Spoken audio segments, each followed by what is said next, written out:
Hello, everyone. I'm Dr. Susan Hardy, Secretary of on the Board of Directors with APSAC, and I want to welcome all of you today to our program, Finding a Common Ground on Psychological Maltreatment.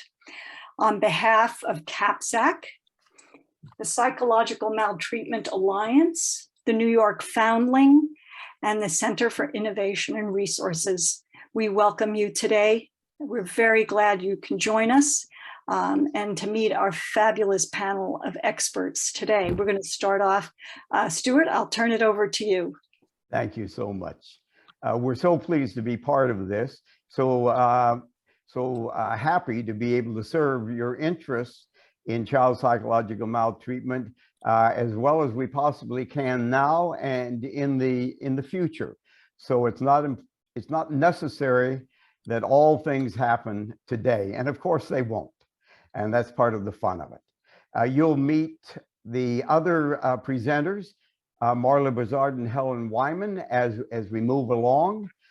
We're going to start with an appreciation of the fact that you have viewed the Child Psychological Maltreatment 101 video, and that some of you had questions. Some of you also had cases to present to us, and we're not going to ignore those, but what we plan to do is to take those cases and any others you send to us and review them, and then provide our comments, our perspectives for those where we think we have something to contribute.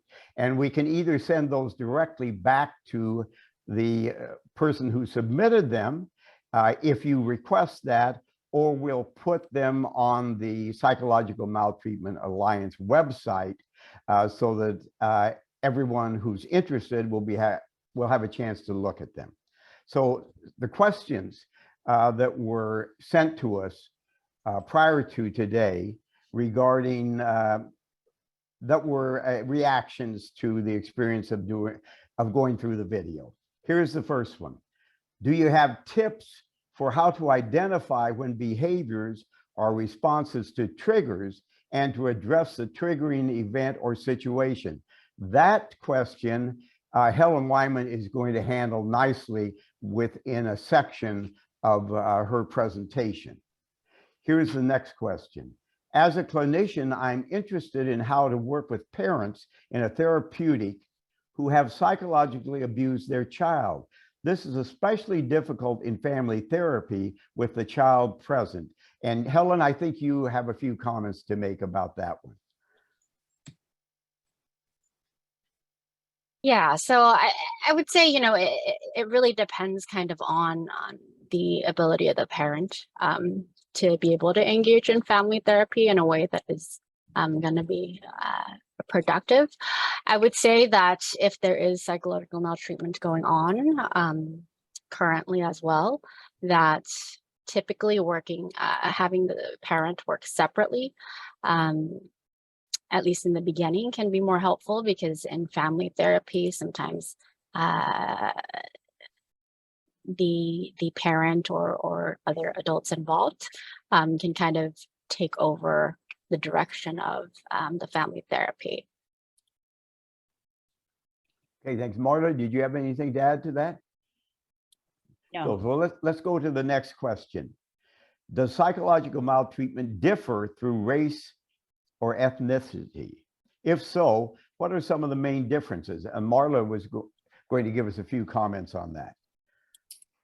Yes, this was an area of a lot of research and debate when people started researching maltreatment in the 60s and 1970s, because it was thought that there might be a lot of cultural differences. And in fact, there are different ways that people are mean to their children. Some cultures have children kneel on peas and do other things along those lines. But what the research has shown around the world is that the things that indicate to children that they're rejected, not cared for, have the same negative impact around the world. And there may be culturally unique ways of expressing that, but the impact on children from receiving that message is really the same in terms of the harmful outcomes. Thank you, Marla. That's very, very helpful and quite respectful of the human condition. we can take a few more minutes for questions if someone has one in the wants to write one in the chat. But we do want to make the very best use of the opportunity to go over material. And so we appreciate the fact that whenever we're efficient, we're able to then expand in those areas that are of greatest interest to you.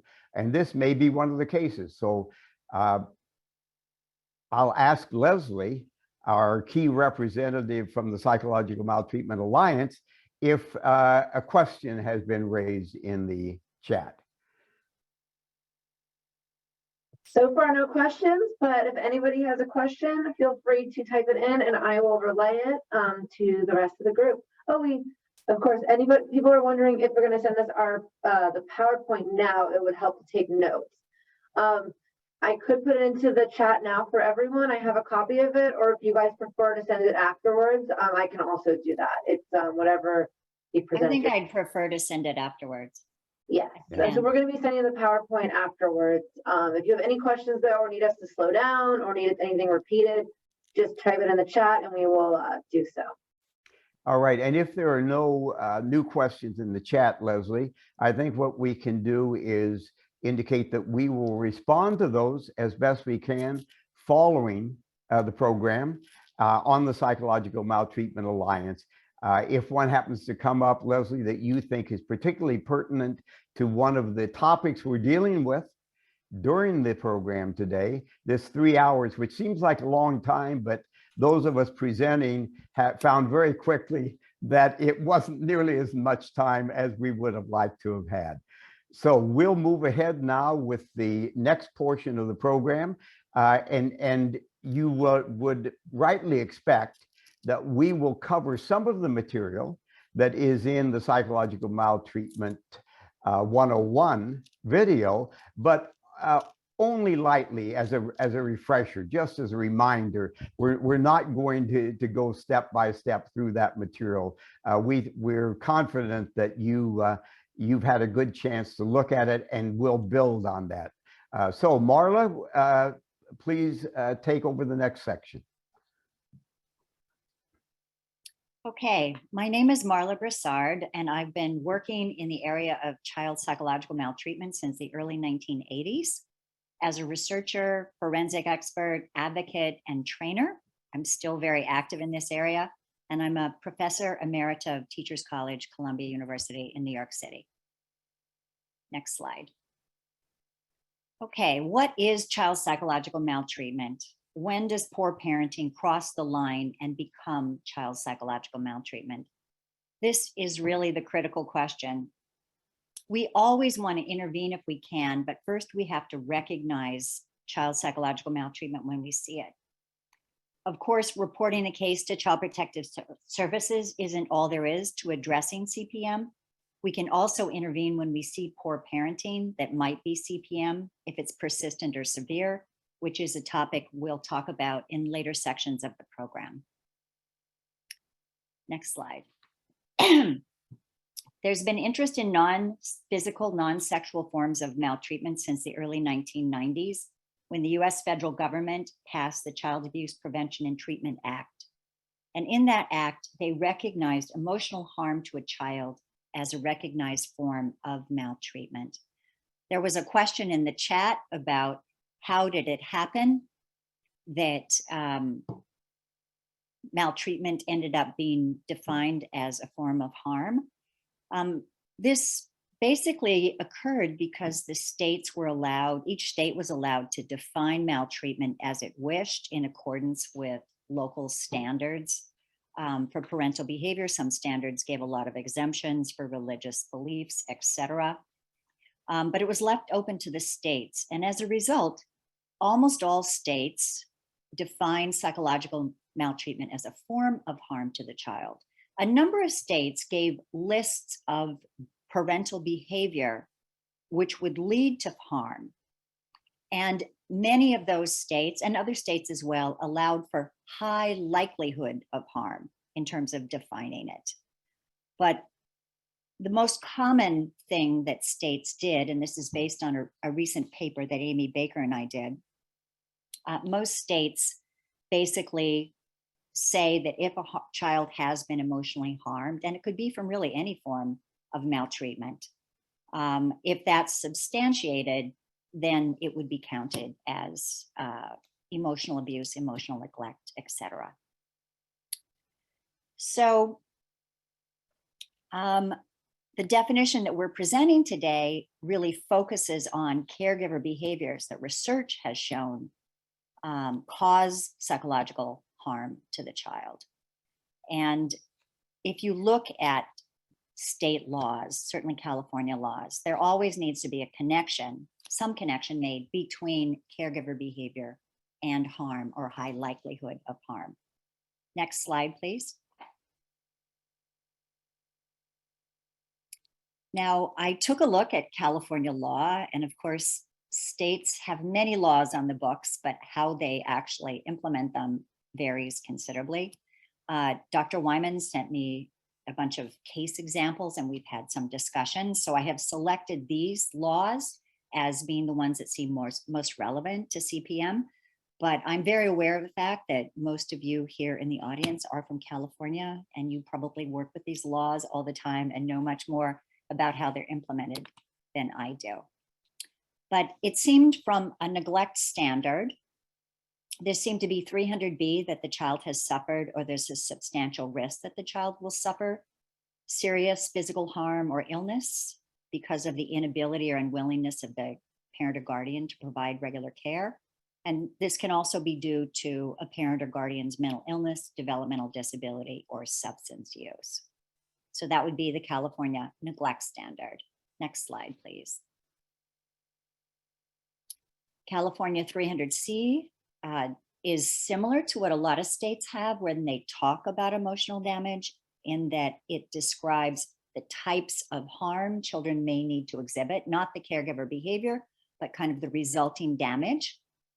So this is a child has suffered or is substantial at risk of suffering, and emotional damage is defined as severe anxiety, depression, withdrawal, or untoward aggressive behavior towards self or others. So I assume that would consider non-suicidal self-injury, suicidal behaviors, etc.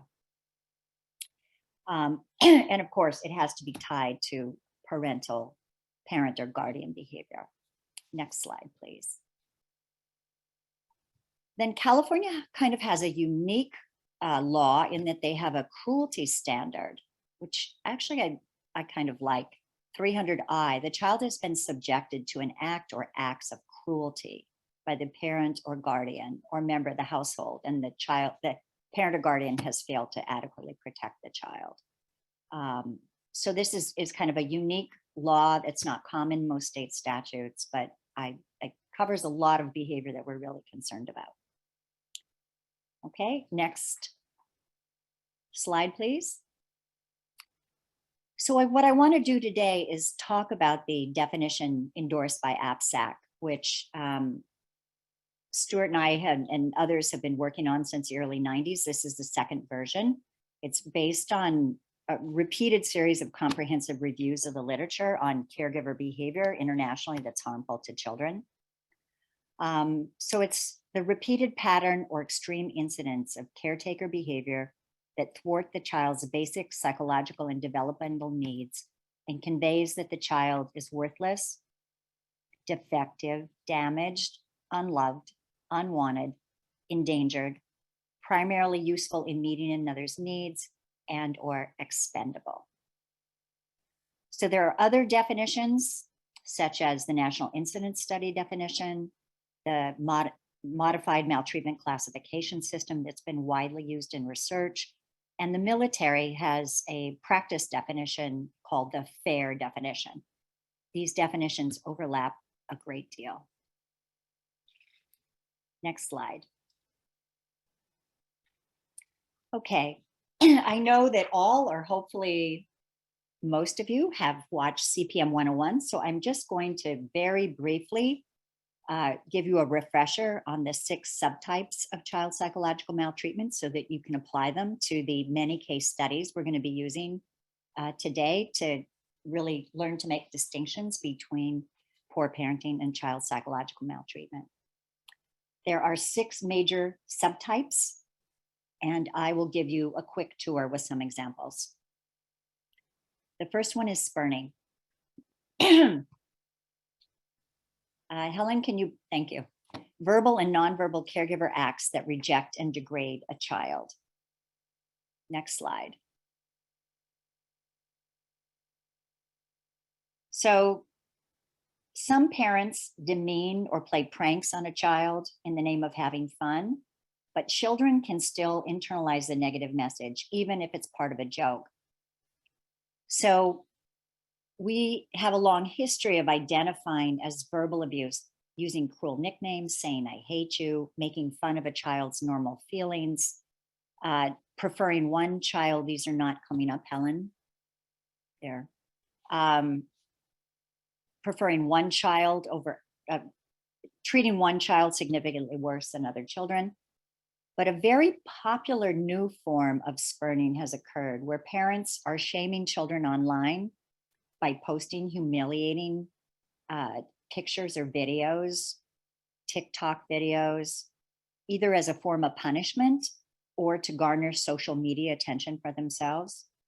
And the point here is that doing something cruel, even if it's in the name of a joke or maybe a business proposition, does not protect the child from psychological harm. Okay. Next slide is terrorizing. Caregiver behaviors that threaten to or do hurt the child or the child's loved ones. So this is threatening to abandon, expel, or disown the child. These threats are really effective because children are totally terrified. I mean, Bambi is a horror movie. Having your parent abandon you is really about the worst thing that kids can imagine. So there are parents who otherwise treat their children fairly well who will threaten them and have no idea how harmful it is to children. It also includes allowing a child to witness the parent harming him or herself or others, frightening the child or playing mean tricks on them, telling them that someone will hurt them when it isn't true, and expecting perfection, and then rejecting the child if they don't meet the standard are other examples. Okay, the next type is isolating. This picture here shows an all too common experience of children in the juvenile justice system where they're confined and isolated. And this solitary confinement or long days spent locked up is psychologically, developmentally, and physically damaging to children and can result in long-term problems and even suicide. So laws, policies, and practices need to be performed to ensure that we have more effective and safer alternatives to use with children in the juvenile justice system. Other examples of isolating or locking children in a small space like a closet, leaving them unattended in a crib, playpen, or car seat for extended periods of time by themselves, interfering with appropriate friendships, and placing unreasonable restrictions on their interactions with family members. The next type is exploiting and corrupting. A lot of people ask us why these are not separate. We did a study in the early 90s, Stuart and I, and we could not get people looking at actual case examples to be able to discriminate between these two categories. So we merged them, but we realized they're used differently by different people. So these are behaviors that encourage or expose or engage children in a range of antisocial and unhealthy behavior and activities such as pornography, truancy, drug abuse, and the like. This would be modeling, encouraging, permitting engagement in these activities. This used to be called corrupting the morals of a child or youth. But it would also include other things like infantilization, parentification, and gaslighting children. The next form is called emotional unresponsiveness. Some people call it ignoring, but these are caregiver acts that ignore the child's needs for attention and affection. These behaviors are particularly damaging for young children. We have a species-specific need for constant caregiver interaction for social and cognitive development to proceed appropriately. And without that, it can result in low cognitive functioning and even mental retardation. So some examples are being too bored, too busy, too depressed, too high, too self-involved to pay attention to or respond to the child. Ignoring a child's pleas for help, like not comforting them when they're hurt, not spending regular time with them, and rarely, if ever, saying, I love you, hugging, praising the child, or indicating care, attention, or love. The final type is failing to address the child's medical, mental health, and educational needs. And examples include not treating a child's badly swollen ankle, not taking the child to a hospital after a suicide attempt, and not allowing the child to receive necessary tutoring. Okay, now let's move on very briefly to harm caused by child psychological maltreatment. All forms of child maltreatment are associated with poor outcomes for children. Child maltreatment is estimated to account for 59–60% of all anxiety and depression worldwide for children and adults. Some researchers think child maltreatment has non-specific effects, that it doesn't matter what type you receive, you have the same type of harm. But many studies show unique effects for each type of maltreatment. And more studies are finding that child psychological maltreatment is the most damaging form for a number of different outcomes. So what are the unique effects for child psychological maltreatment? They fall into these 6 major categories. Next slide. So the link between CPM and depression is really strong.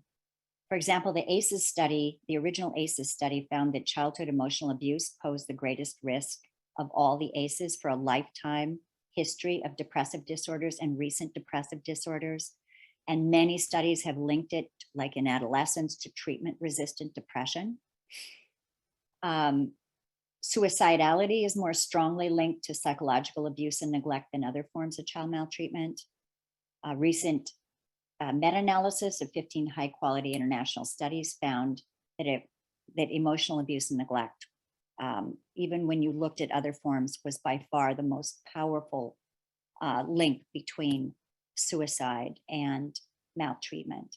And you can see why this might be. The forms of maltreatment we've looked at, that in the definitions, all promote low self-esteem, shame, hopelessness, impaired interpersonal relationships, all which contribute to depression and wanting to die. Harm type 2 is social anxiety and rejection sensitivity.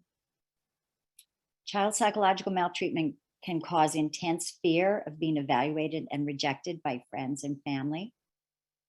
Individuals in many studies with social anxiety disorder disproportionately have a history of emotional abuse, but not of child sexual abuse, physical abuse, or physical neglect. And this makes sense when you have a parent swearing at you, threatening to hit or abandon you, telling you you're worthless, should never have been born, takes a minimal interest in you. It's easy to see how children can construct a self-image that leads them to expect similar treatment from others. Harm type 3, conduct disorders. You see this most often in the very common pairing between psychological abuse and physical abuse. And together they elevate the risk for getting in trouble with the law and other antisocial problems, like being the perpetrator of dating violence and substance abuse, particularly co-occurring substance abuse and depression. The fourth type is thought problems like dissociation, hallucinations, diagnosed psychosis. This really surprises people that child psychological maltreatment would be related to this, and also how common thinking problems, even thinking problems that don't rise to a level of being psychosis, but are real mistakes in thinking about things, are strongly related to maltreatment, and in particular to CPM. Many experts consider these reactions part of the trauma response to maltreatment. Harm type 5, declines in IQ and low cognitive functioning.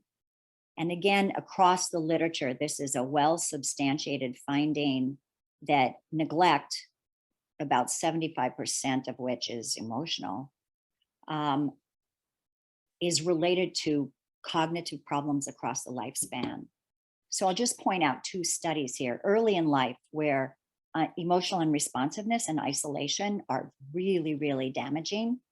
The first example comes from the Minnesota longitudinal study of risk and adaptation, where they used frequent home and laboratory observational methods from infancy on. They're now studying the grandchildren of families who were at risk for maltreatment. At 18 months, children who have psychologically unavailable mothers, these are mothers who fed, bathed, changed diapers, kept child warm and in a protective environment, but did not interacted very minimally with them, showed a significant decline on infant IQ tests. They were average at 12 months and well below average at 8 months. And research around the world, there are many longitudinal studies. An example of the tie between psychological neglect and low cognitive functioning is a 1958 British birth cohort study of 9,000 births. And psychological and physical neglect in childhood significantly predicted low cognitive functioning, math, reading, and IQ when kids were in school. People who were neglected had age 42 educational qualifications that were significantly lower than individuals with other forms of maltreatment or no maltreatment. And at age 50, they had significantly lower memory and processing speed scores. And other research has linked psychological neglect to executive functioning problems. Psychological abuse was not related to low cognitive functioning, and other forms weren't when you control for things like parental IQ and, neighborhood and poverty. Okay, and the last type is one where there are studies being constantly published, and they're kind of interesting. This one is really surprising to us, that hearing impairments are related to verbal abuse, but not physical abuse of mother while an infant is in utero. This comes from the Japan study of 80,000 mother-infant pairs, where they controlled for 16 things that might affect first week of life infant hearing screens that would then result in a full evaluation. And verbal abuse turned out to be what predicted hearing problems, not physical abuse by mother's partner.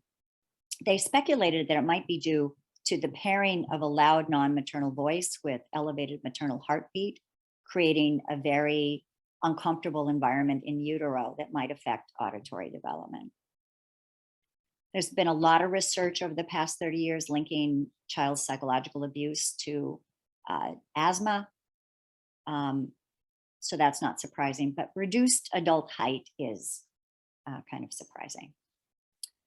Okay, so that is a quick view of harm. The main takeaways are that the psychological research is extensive, international, high quality, and supports the existence of a causal relationship between CPM and negative outcomes. I have Google Scholar alert me. I have all these new alerts coming in, and I'm getting like maybe 15 research articles a week come in of new studies showing links between CPM and negative outcomes, studies that are being done around the world. There are 6 major domains of uniquely greater harm. PM is an adverse childhood experience. And despite this huge body of research, CPM is not treated as seriously as other forms of maltreatment in policy and in practice. it can be very hard to get Child Protective Services to pay attention to reports of CPM, despite the continuing and growing evidence of harm. Okay, so after that really quick review, hopefully it wasn't too redundant with watching CPM 101, we're now going to have you test your knowledge by discussing some case studies. So all of the case studies I'm using are real cases. Some of them are mine. Some of them are ones that were given to me when I have done work in different states. But they were all cases that came to the attention of mandated reporters. So we reviewed the APSAC definition. Can we go back to the last slide just for a minute? Of CPM, and then we went over the California statutes, not all of them, but the ones that seem most related to CPM. So now we're going to go through 6 vignettes. Hopefully there's a little thing on the side you'll see where you can, on Slido, you can rate each vignette. Helen, I don't see the Slido thing. Oh, there it is. Okay. You can go to Slido. And what I want you to do is to evaluate whether or not Tito at age 9 received adequate parenting, poor parenting, but not PM, reason to suspect, or definite PM. And if so, what type? And you'll be given a list and you can check one or more types. So this is Tito.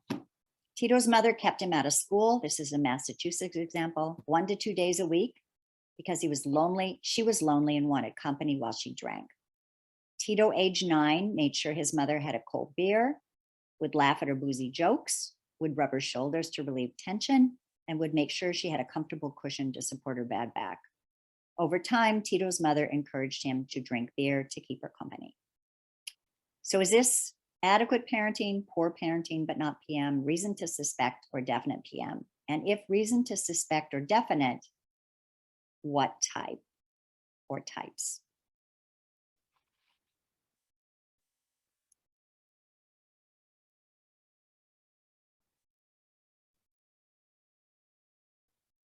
I can't see how many people have responded to the polls. So It's at Helen, the if upper right There's corner. 15. Yeah, to 15. the Okay. upper right corner. Oh, there it is. Okay, thank you very much. I'll give people just another minute or two. Well, do you want to wait till after your section for me to take questions, or all the way at the end, or as they're coming through? Let's get through these. I'd like people to vote unless there's something that they don't understand what we're doing. I'll take a question. Otherwise, we'll just go through these and then discuss each one, including questions. Would that work? Or is there questions about the process? Nope. Just PM questions. We can wait to the end. Okay. I'll give people just another little bit more time as they get up to speed on Slido or Slido. Okay. And Marla, Yeah. are we going to be able to identify the type in a second stage? Because I don't see that coming up on Slido. Yes, that will be the next question. Thank you, Helen.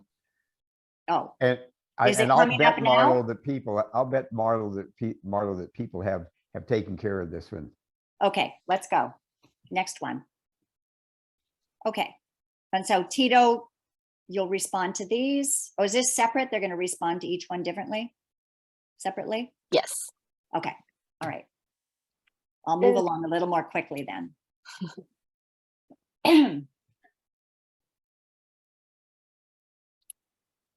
Somebody saying they don't see the options where you can list which type. It's not. There's like you can choose and click on one. You don't actually type anything in. I don't know if that helps. Can you do more than one type or only one type? You can select more than one. Okay.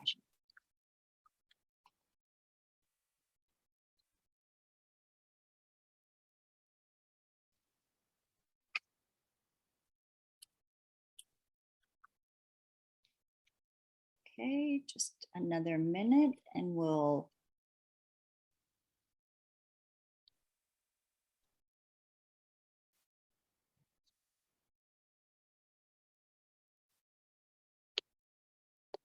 When we go to 25, we're at 25. Okay, why don't we go on to the next one then? Okay, so this is Rita. She was an active baby. At 14 months, her foster mother still kept her strapped in a portable car seat most of the day, most days, because she would get underfoot when she was loose. So is this one adequate parenting, poor parenting, but not PM, reason to suspect or definite?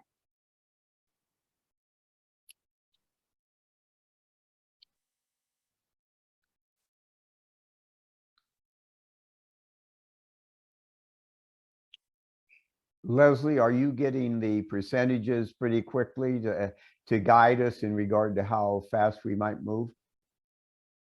Helen's has access to. Oh, okay, excuse me. Yeah, no, I think Helen. we're getting we can move to the next one. We get up to 25. That's how many people at least have been responding. And we can go to type. Okay, why don't we try type? Okay.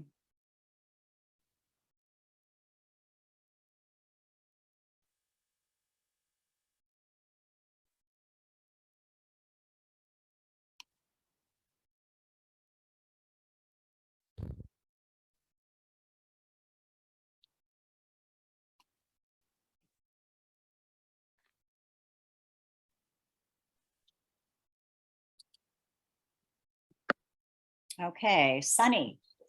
Dad was angry that Sunny Jr., age 14, was getting mouthy, coming in late at night, and getting into fights at school. So Dad slit the throat of Sunny Jr. and slit the throat, not of Sunny Jr., that would be murder. Never mind. He slit the throat of Sunny Jr.'s pet cat, Ruby, and threw her corpse on his bed with a note reading, "This is what happens when boys get out of line." Okay, so how would you rate this type of parenting? People jumped on this one quickly.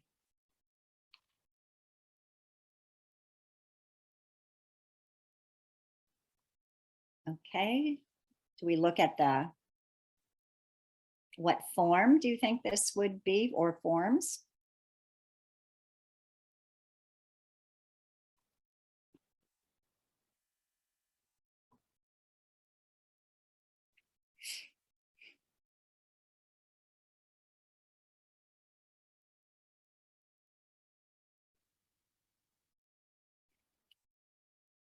Okay, Pari.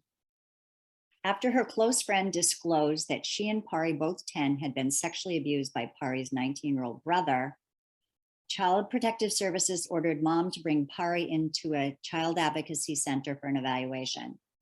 In front of Pari, mother started the conversation with the forensic interviewer by deriding the girlfriend as a slut and a disgusting liar who just wanted attention and would do anything to get it. "My son would never do that," she insisted emphatically. Pari refused to speak to the forensic interviewer. How would you rate this form of parenting?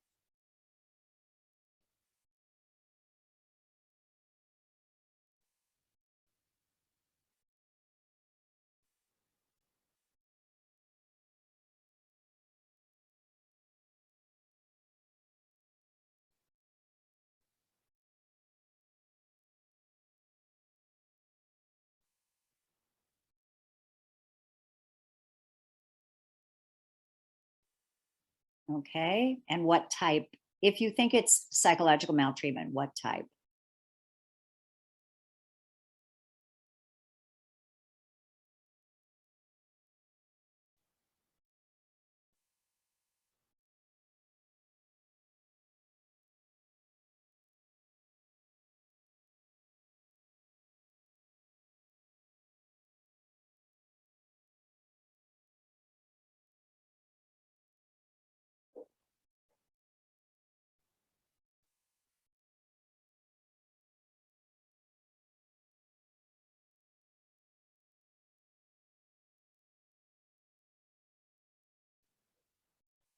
Vignette 5, Lena. Lena is in your kindergarten class, age 5. She recently stopped playing with other children, and you observed her enacting the death of a baby doll, saying everything would be fine if you were never born. Her mother has confided that her marriage is failing, and she blames Lena and the demands of parenting on the breakup. At pickup, you observe her tell Lena that if she had not caused so many troubles, her parents would be happy and that she should have been aborted. How would you rate this form of parenting?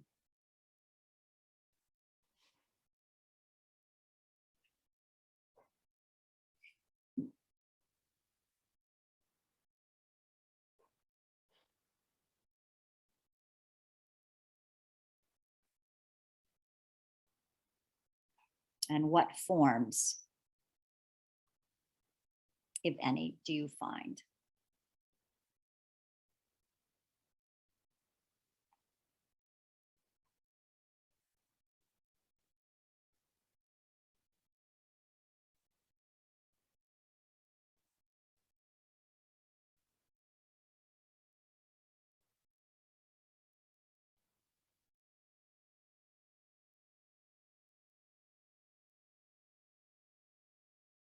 Okay, last vignette. Daryl. Mom was going on saying extremely disparaging things, lots of profanity to the worker about 9-year-old Daryl. If he wasn't going to have a more active role in his diabetic management, if he dies, that is on him. If he loses a leg, that is on him. That's not my problem. I don't care. I hope he dies. How would you rate this in terms of child psychological maltreatment?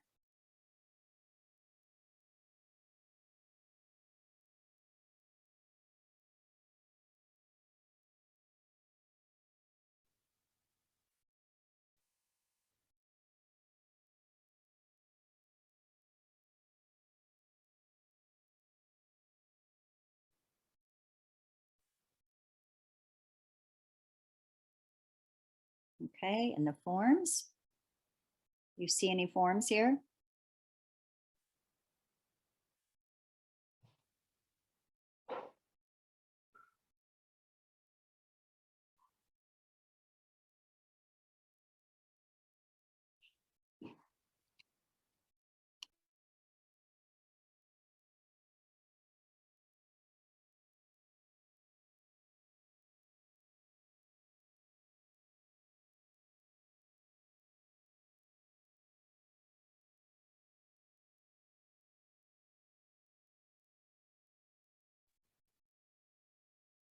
Okay, what we're going to do now is go back through the vignettes and look at how you responded to each of them. So let's start with Tito.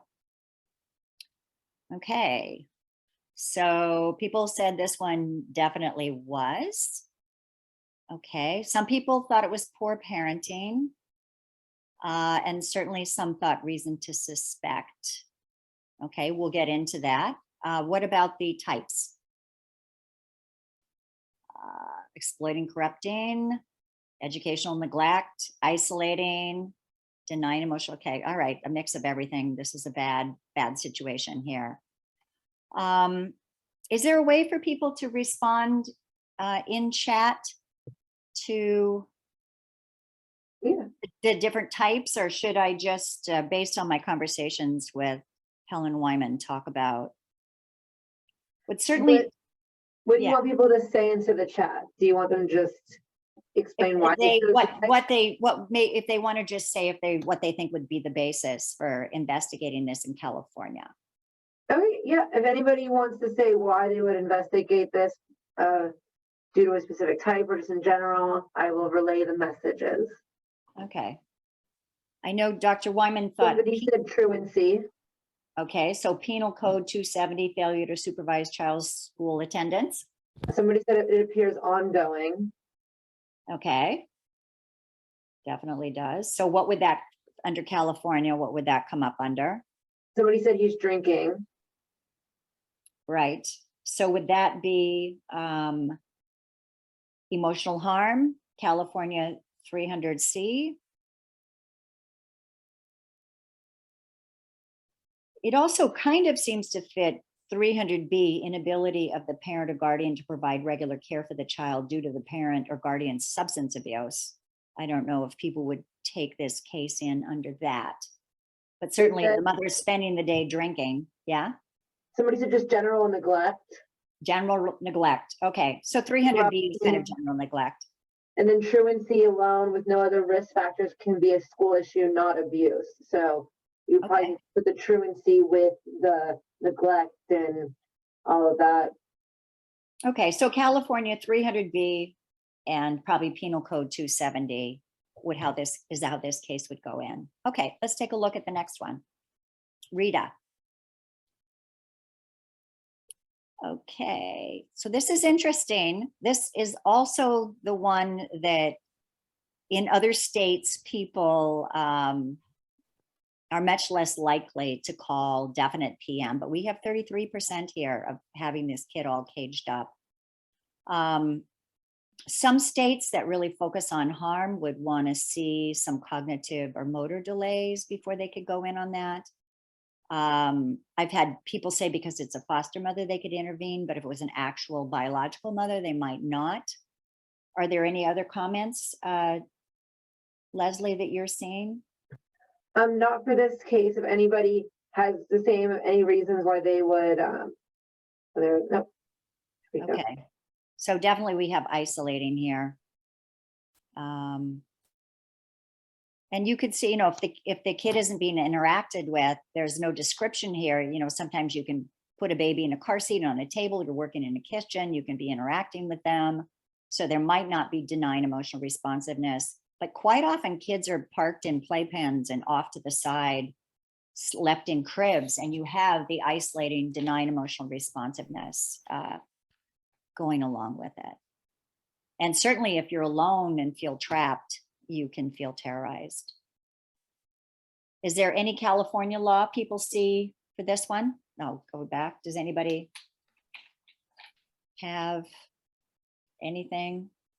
Nobody has the law, but someone's saying, can child abuse be substantiated for something that hasn't happened yet, where they seem to be safe? And then someone else is saying, this may be a young mother living in an environment where her activity level poses risks.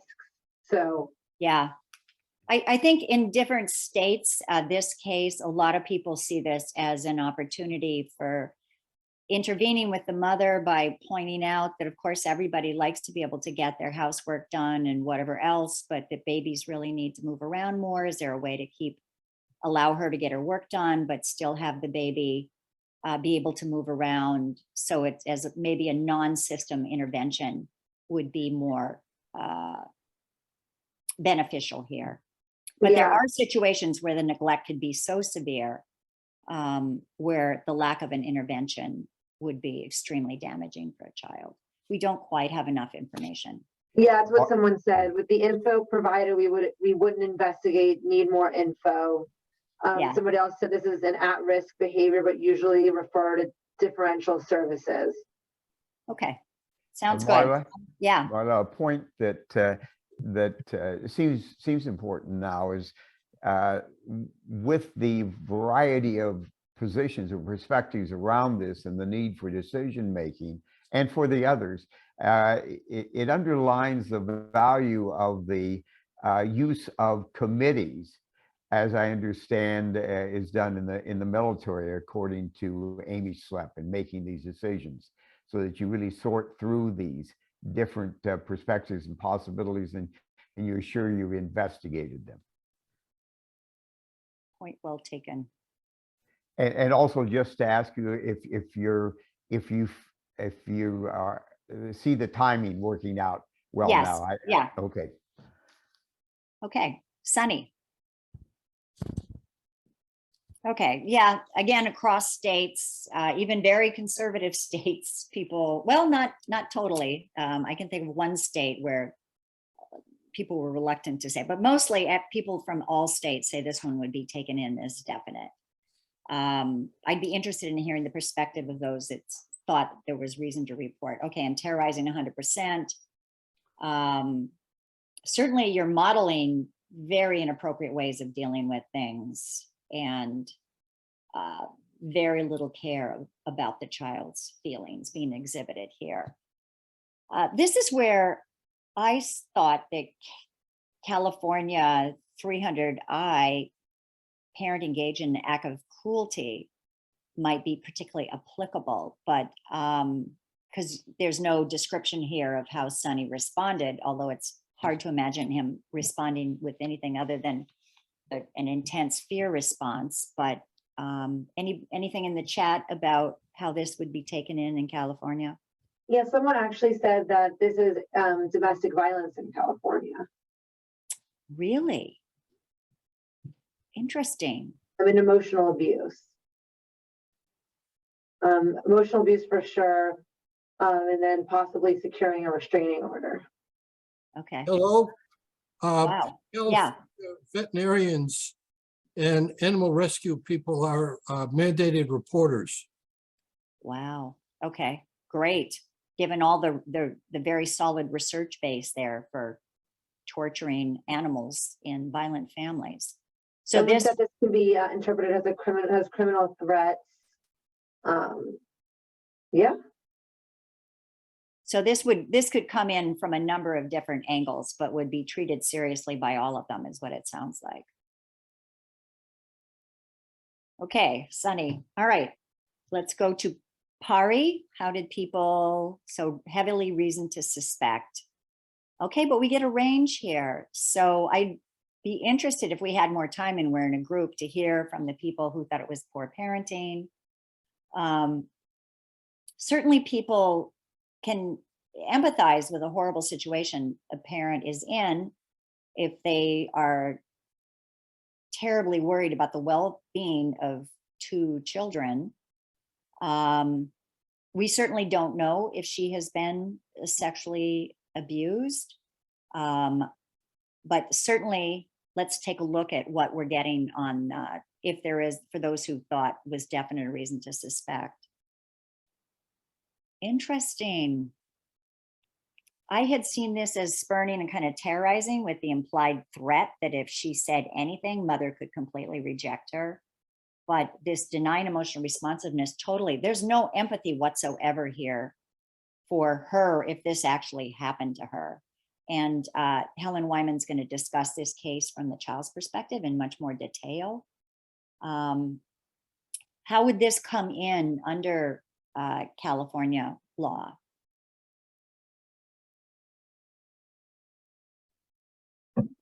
I mean, if it, is there anybody coming in with anything? Not for this one yet. Okay. So here it is. Possibly 300C, intimidating a witness, emotional abuse. Yeah, 300C is another one. If it were investigated and then substantiated that this child sexual abuse occurred, you could also, with the parent, go in with 300D, failure to protect from sexual abuse by a member of parent's household when he or she. Someone just said that, yeah, failure to protect. Okay. Okay. So it's quite a message here of just total lack of empathy for the child if this happened to them. And also what's going on if the kid is saying this, a close friend is saying this happened and it didn't happen. But there's just absolutely no empathy for the situation that the girl's in, even though I think we could all feel for how terrifying it is for a parent to have a child possibly being a convicted sex offender, which is like everybody's worst nightmare. But there's no empathy for the girl and what she could possibly have gone through. Okay, let's take a look at Lena. Okay, definite. So most everybody said reason to suspect or definite. What type?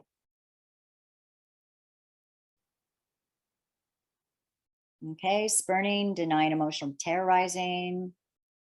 All right, yeah, pretty much everything here. Given that you have signs of depression and withdrawal and possible suicidal talk, I'm assuming the easiest one would be California 300C. Is that true? Oh yeah, we have a note here in chat, 300C for sure, yeah. Yes. Okay, I think that would, you have everything you need there, I think, in terms of a case. Some people might try cruelty, but it seems like 300C works well. All right, let's take a look at Daryl. Okay, definite reason to suspect. I'm assuming the reason to suspect is maybe the mother is just fed up and frustrated and this isn't typically the way she is. Although the fact that she was engaging in so much profanity on top of what she had to say makes me wonder if this was her habitual mode. But nonetheless, that's certainly a possibility. What types did people see here? Yeah, definitely the medical neglect. No supportiveness, understanding of how he might feel, and definitely, when you're telling a kid you think they might die, you hope they die, and how frightening to, at 9, feel like your whole care of yourself and you're not going to get any help, and your parent isn't even going to care. It's very demoralizing. I was talking to a Dr. Wyman about this. She thought this would definitely be acted on as a kind of a neglect. 300B, a child has suffered substantial risk of physical harm or illness as a result of parent failure to supervise, but didn't think that the verbal abuse would get much traction. Does anyone have any comment about that? Nothing so far. Nothing so far. Okay, so Someone yeah. was asking if this was a conversation in front of the child. Yes. Yes. Great question, and I'll revise the slide to make this. This is a report from a worker in a research study that I was recently conducted. So yeah, I'll make it clear that it was in front of a child. That's absolutely critical. And I someone's will revise asking if there's an understanding of the child's developmental level and how it affected Daryl's behavior.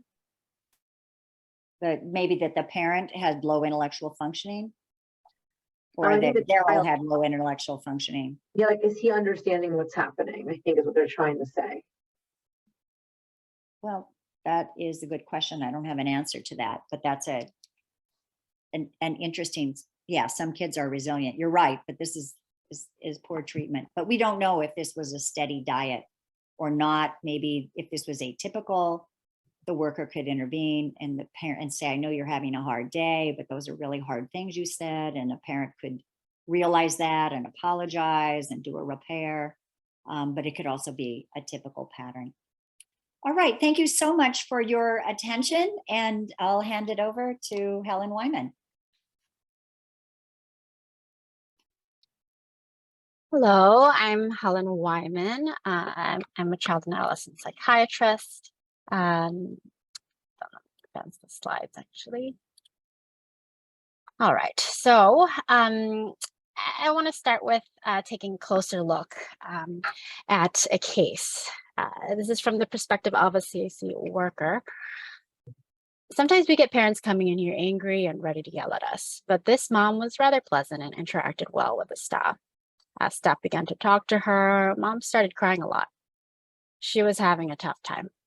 She was saying, how could such a horrible thing happen to my daughter? Why my daughter? Why me? And then I noticed it was like her daughter wasn't even there. The girl seemed like she was handling things much better than the mom and mature for her age. I talked to the girl and asked how she was doing. She said she was fine and was mostly worried about her mom. Even while talking to me, she was looking over at mom like she was checking on her. Then they got called for the sexual abuse examination, and the girl grabbed some tissues for mom and tried to hug her. But the mom just crossed her arms and shrugged her off. The girl backed off, and you could see she was really hurt. And mom just left and started following the nurse, leaving the girl trailing behind. So breaking this case down, so we have mom here, comes in, is pleasant, interacting well with the adults and staff. And it seems like mom definitely wants to be helped and wants support. But zooming out, you notice that the girl's just sitting there, not even really part of the conversation. Mom doesn't even really look at her for confirmation of answers. Mom just talks, tells her version of what's going on. And especially if mom is really not including the child in the conversation, it's very easy for other professionals also to get drawn into just having a conversation between the adults, not really including the child in that dialogue. In this example, the CAC worker was present and they happened to catch this and notice that the child was being ignored, but someone isn't always there to catch that in that way. And then there's the fact that they're here because of concerns about sexual abuse. Think about if you were taking a friend to a rape crisis center, wouldn't you be thinking a little about how hard it is or how hard it might be for your friend to be there? But really, it seems like mom is not thinking at all of what could be emotionally going on for the child. So I think, like all of you pointed out in a similar example earlier, the denying emotional responsiveness is definitely there.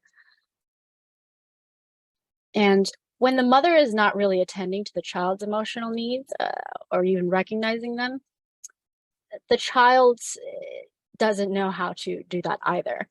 And so essentially that usually down the line leads to a lot of mood and behavioral problems.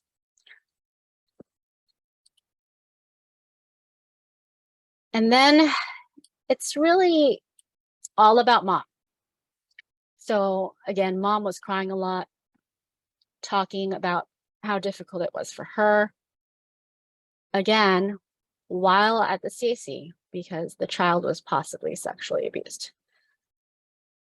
And so not only was it the location being at the CAC, but it was shortly after mom learned about this potential possible sexual abuse that the child suffered.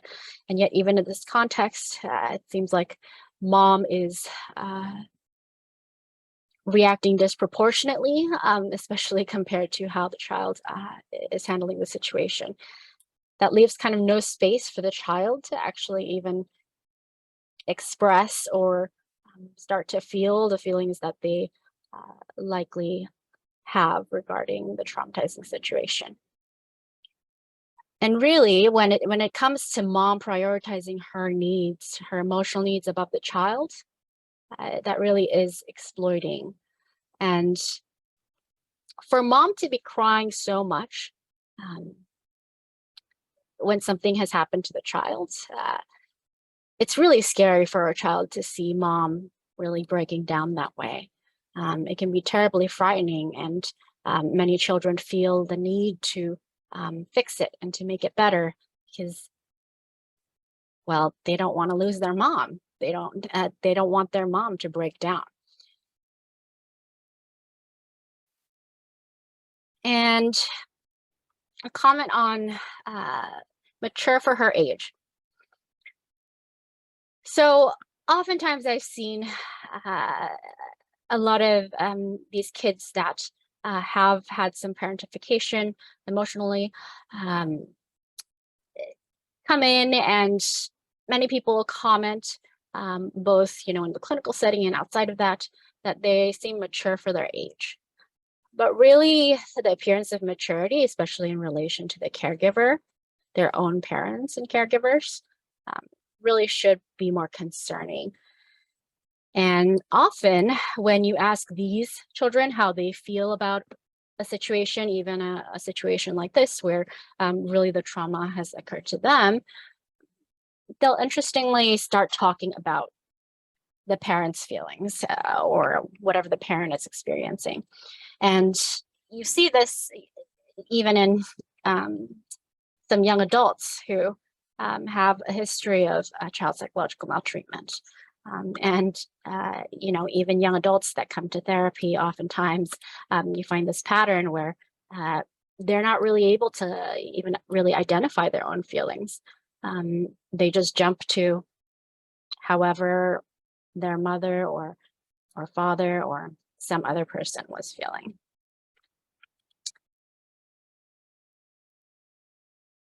And contrary to the appearance of the maturity that I mentioned earlier, often these kids really fluctuate between feeling pretty good and then feeling horrible.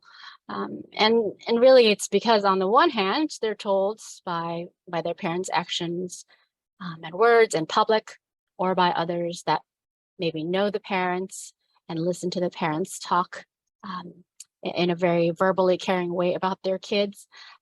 They're told by these other people that their parents absolutely love and treasure them.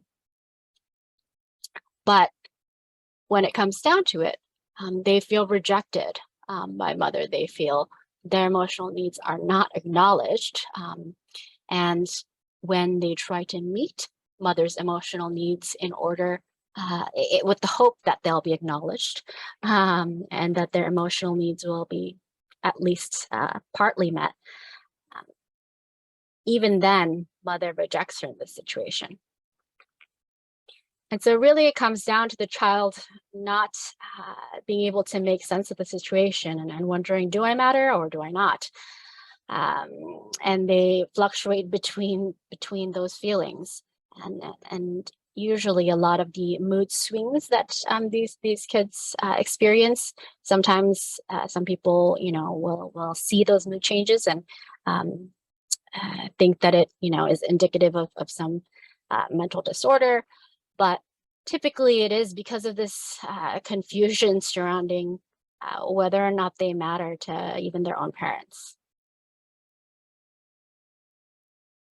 And in addition to that, when mother or father, caregiver is not able to address the child's needs and even acknowledge the child's feelings, what happens is the child starts actually doubting their reality. They think, well, I feel this way, but maybe my feelings are wrong. Oftentimes their feelings are not wrong, but because children, what they know is just what they grow up with, they start to question themselves and think that their feelings must be wrong. And they essentially start a pattern of learning to gaslight themselves, essentially, because they're constantly doubting themselves. And so how does this happen? A lot of CPM is intergenerational. When I have seen it, a lot of times it is, a parent who feels they played parent to their parent, and they really had never had that recognized. Their own parent never recognized it, even in their older years. So I need my child to make me feel valued in the world. And my child needs to see my suffering and understand me and support me emotionally. And so the parent ends up coming forth with this attitude of make the child meet my needs or take them away until they're better and better able to meet my needs.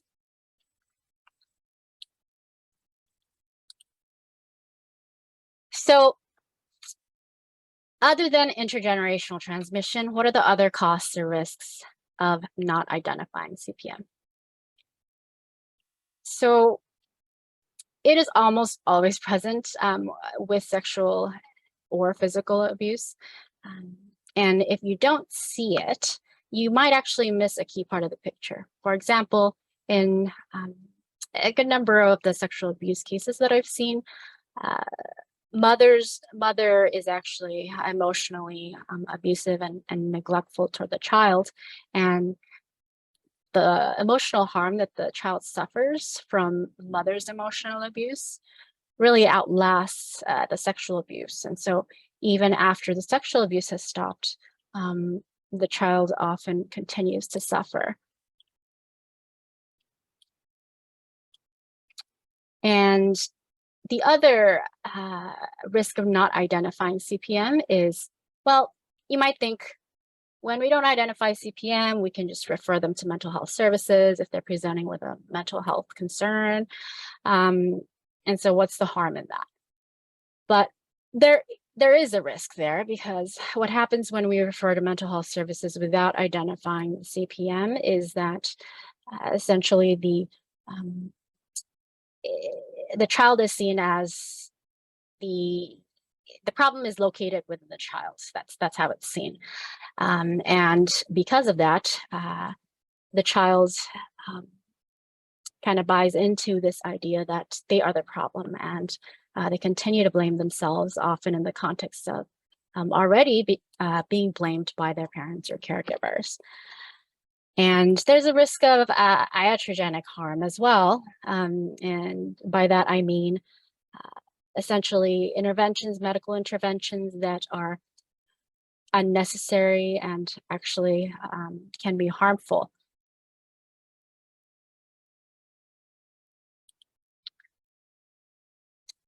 And on that note, just want to mention a few things about mental health diagnoses.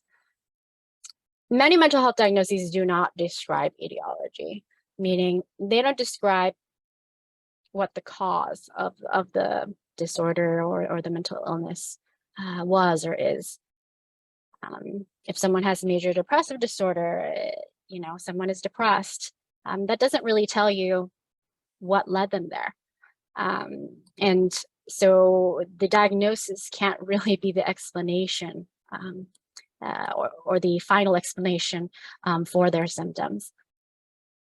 And for children in particular, whenever, with mental health diagnoses, there's a combination of kind of environmental and genetic factors.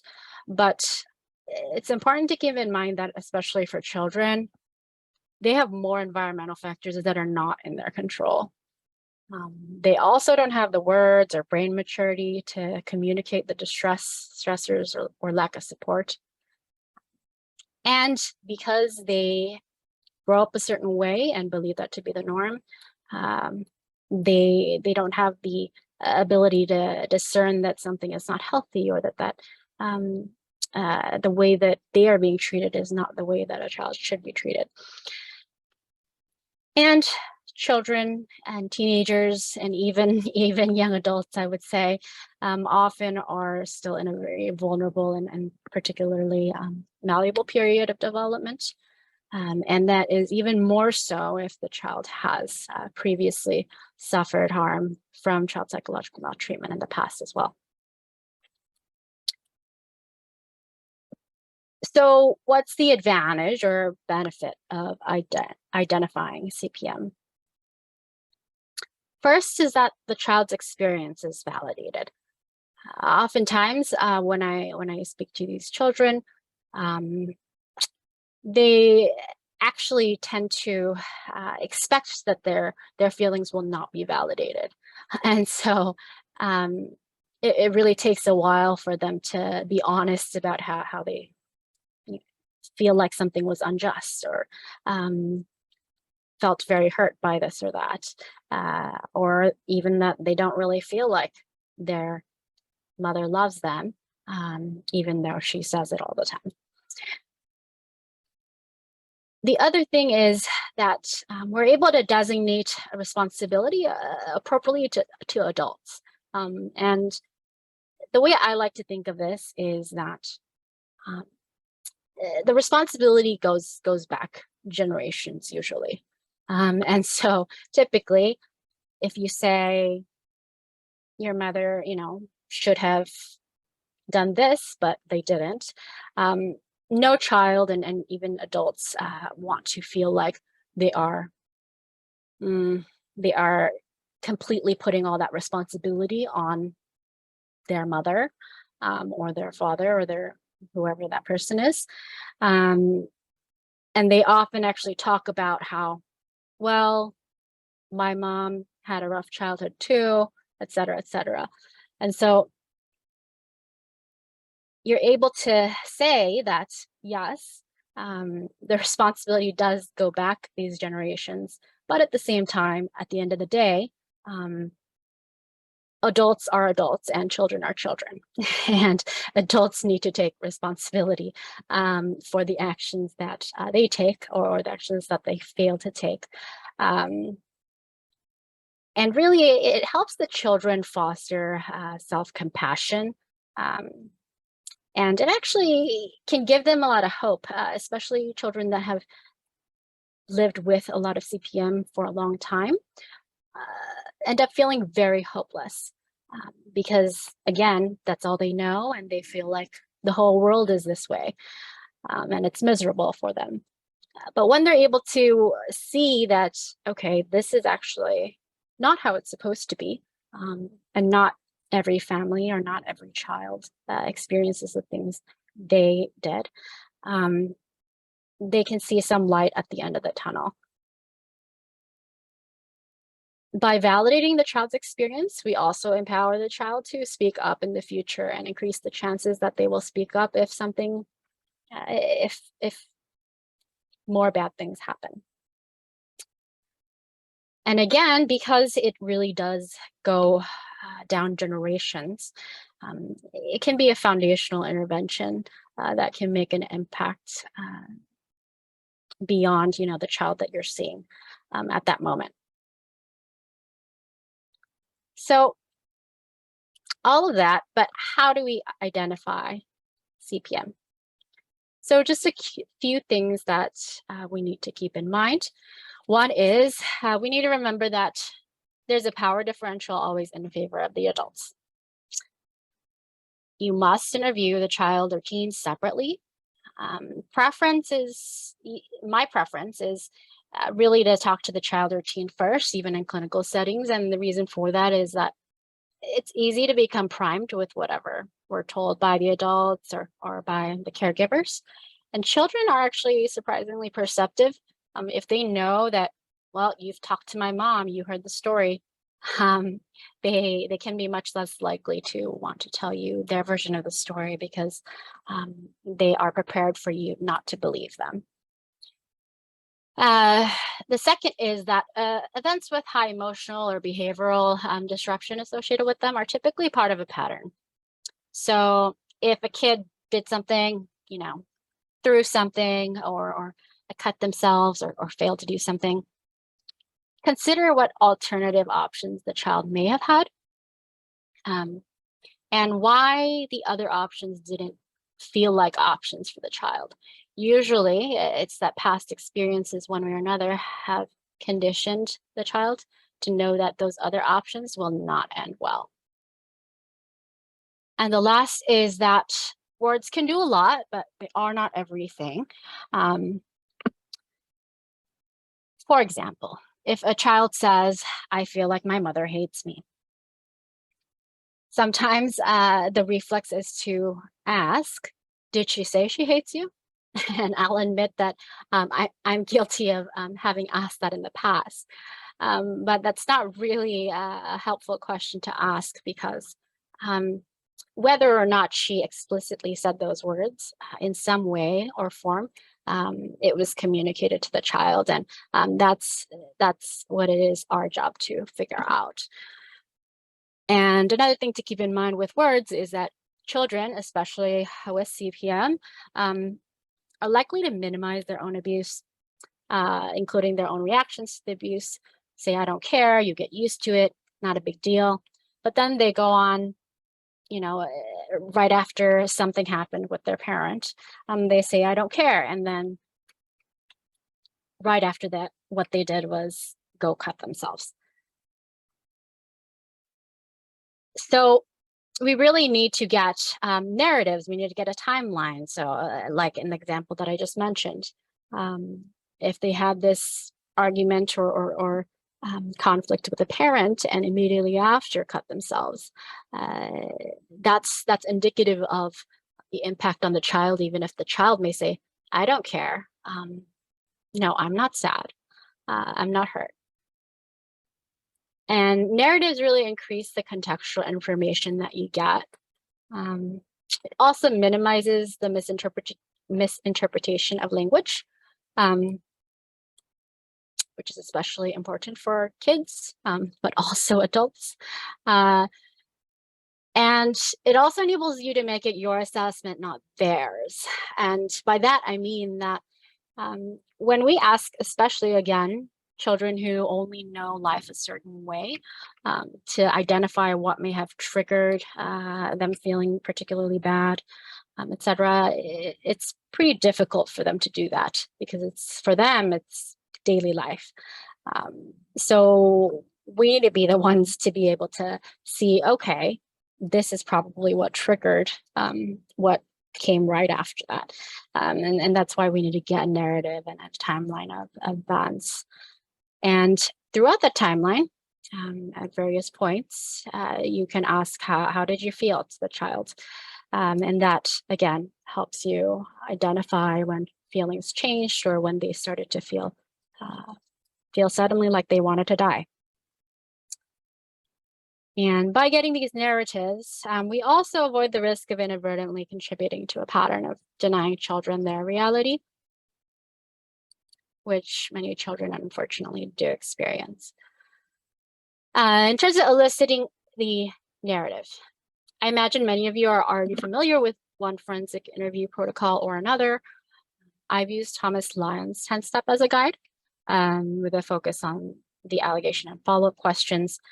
Other parts, instructions, practice, promise to tell the truth, can be referenced at Thomas Lyon's website. But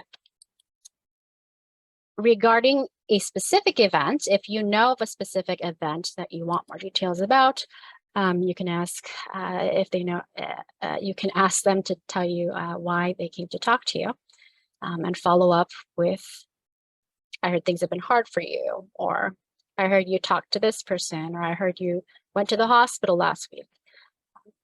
And then say, tell me everything that happened.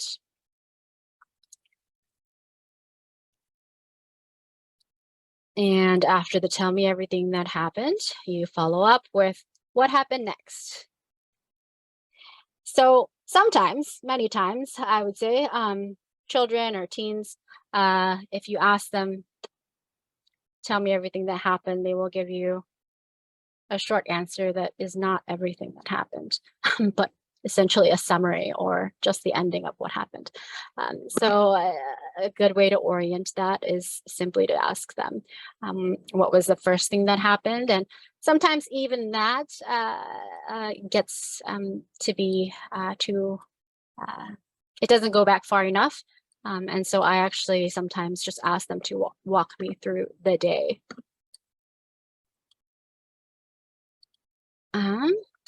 And for evaluating CPM, the relationships specifically with family members is particularly important with their primary caregivers.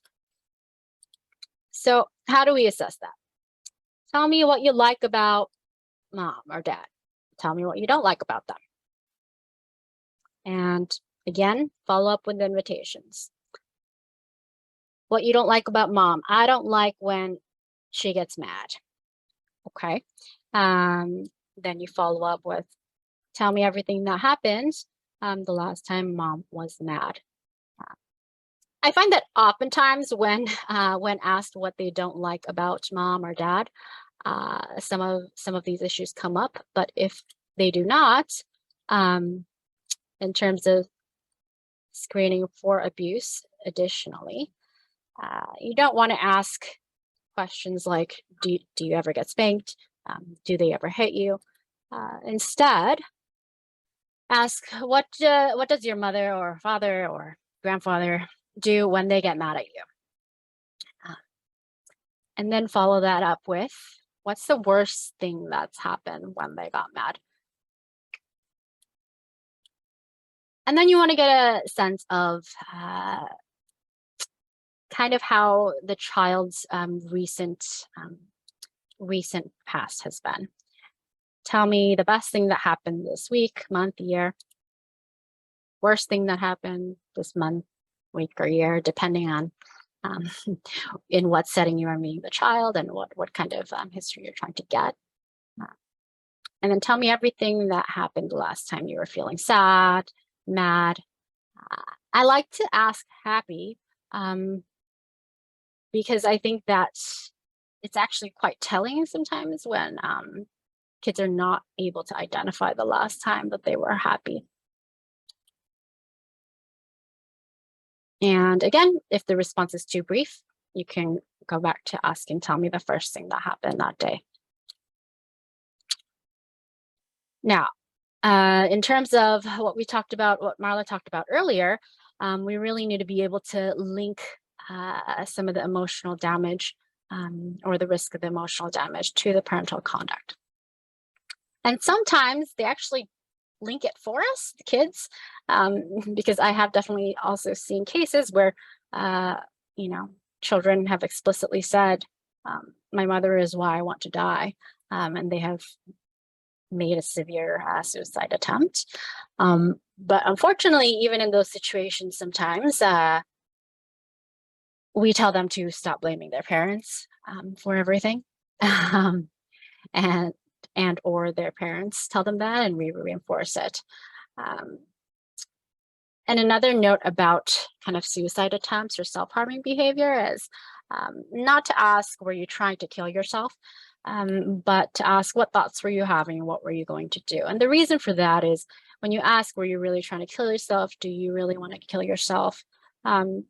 It's a very, it's a question, I think, that can be interpreted in many different ways. And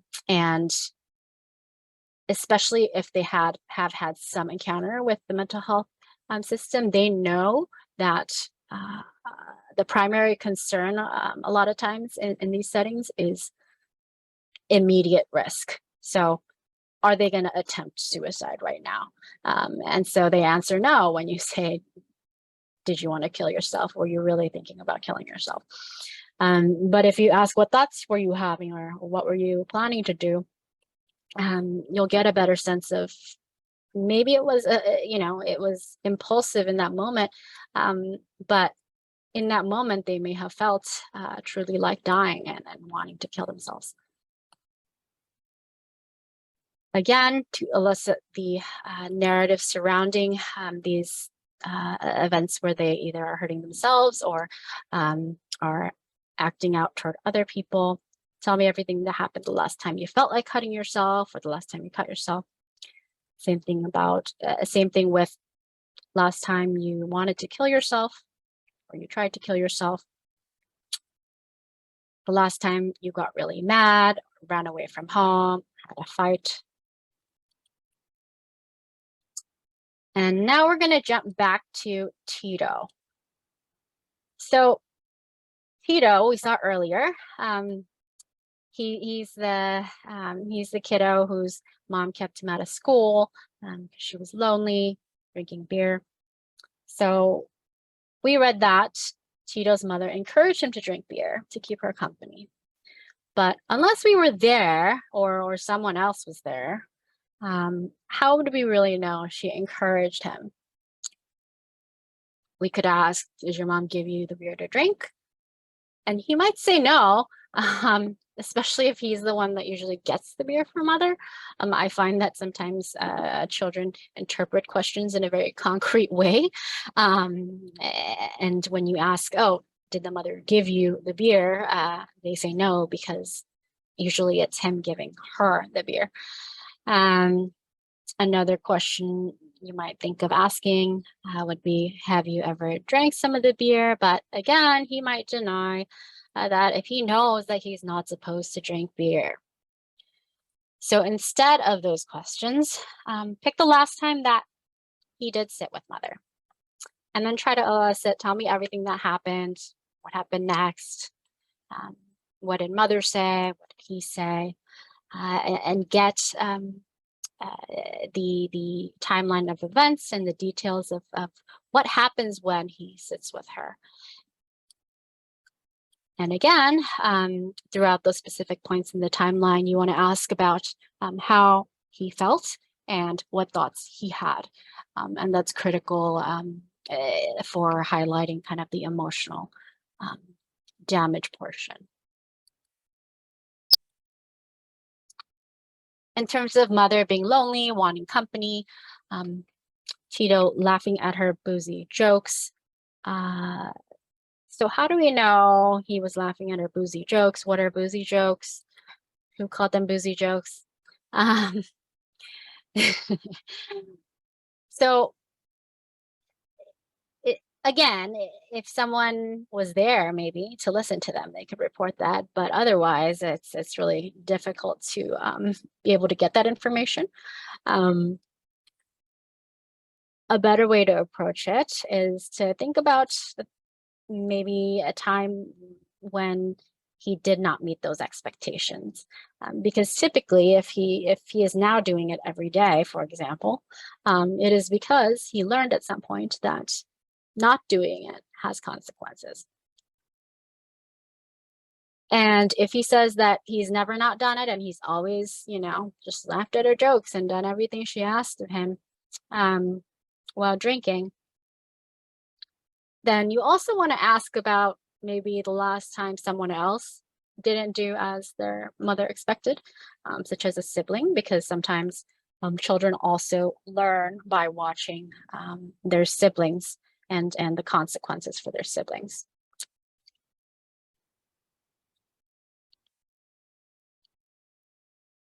And Tito would rub her shoulders to relieve tension. So, I mean, you know, would he rub her shoulders for once a year for 30 seconds or daily for 30 minutes? And how does Tito feel during that time? Is it because he has excess energy and just feels like it? Or is it that he's being pressured in some way to meet mother's needs? It's tempting to go for the time or frequency questions here, but generally for children, as many of you know, it's not advised.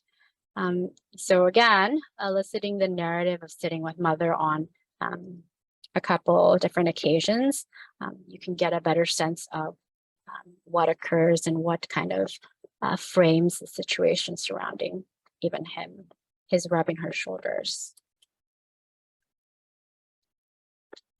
And then we have Pari. Pari was the one who whose 19-year-old brother possibly had sexually abused Pari and her close friend. So she refused to talk to the forensic interviewer after mother called her friend a liar and said that she was a slut, all these things. But let's think about what would happen if she did speak to the forensic interviewer. So if Pari during the forensic interview then denied any sexual abuse, then mother has already painted a narrative that the friend is the problem. And mother is also now likely to use this to prove that Pari even admitted it wasn't true. Here we see isolation. Mother is isolating Pari from this liar friend and correcting also, because mother may be encouraging Pari to lie even if it means abandoning her victimized friend. And if Pari corroborates her friend, Pari is then labeled a liar too and rejected by mother. The message here that Pari gets is really that it doesn't matter how she is treated. And so it's not a surprise how that can lead to depression, suicidality, turning to substances, and turning to other relationships, hoping to have her needs met in a way that mother does not. And then that actually predisposes her to re-victimization. In terms of actually talking to Pari, she obviously did not want to talk about the incident. So an alternative would be to uncover how she got to the way that she's acting now, meaning refusing to talk to the interviewer. So you can ask about the friend's disclosure as the event, starting with the first thing that happened when Pari found out that her friend disclosed it, and Pari's reaction to that when she heard of the friend's disclosure and the events that followed. And that really is modeling the approach recommended by Thomas Lyon and in the context of retractions and when a child has retracted, focusing on the disclosure as the event that you want to ask about, because you know that they will likely deny the actual sexual abuse. So it is your turn. So you'll be assigned to groups with one of these subtypes of CPM. And each group choose a note taker and a reporter. And the note taker, go to Slido, and you will see, you will be able to enter your examples of various cases or examples of whatever type of subtype of CPM is assigned to your group. And then I want you to also write a few questions you might ask to get more information or details for those examples or cases that you discuss with your group.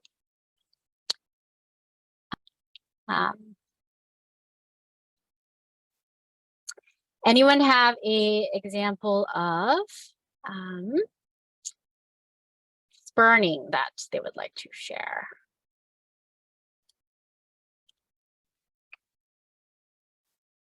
And if you want to put them in the chat, I'm happy to read them aloud, or you can turn your mute off, either or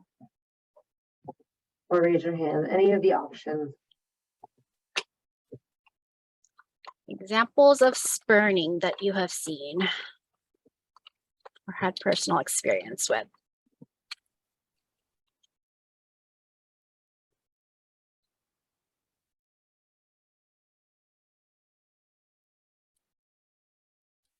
Nothing in the chat yet.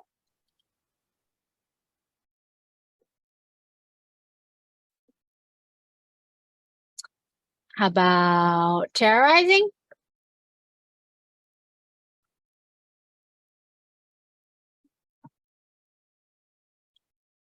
It's probably only maybe the groups who knew what was happening. Christina and Jane and I, our group, Christina had an example from her experience where a father, and Christina, jump in and unmute and jump in, and you can fill us in as after I report briefly, just a little summary.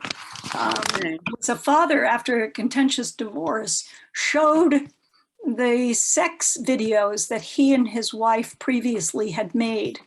And he repeatedly showed these to the children after the divorce with great energy and pleasure in telling the children and disparaging them that their mother is a whore. Jane added that this was terrifying and would be terrifying for the children. Yeah. Christina, do you want to add anything? We didn't have time. We were just like so caught up in the exam. We didn't have time to get to all the like, what would you ask, you know? I would add to that story. It was given to me not as a personal experience, but by a social worker. And he said that a mandated reporter noticed the change in the children's behavior and reported suspected emotional abuse. And when the children were interviewed, they disclosed exactly what was going on.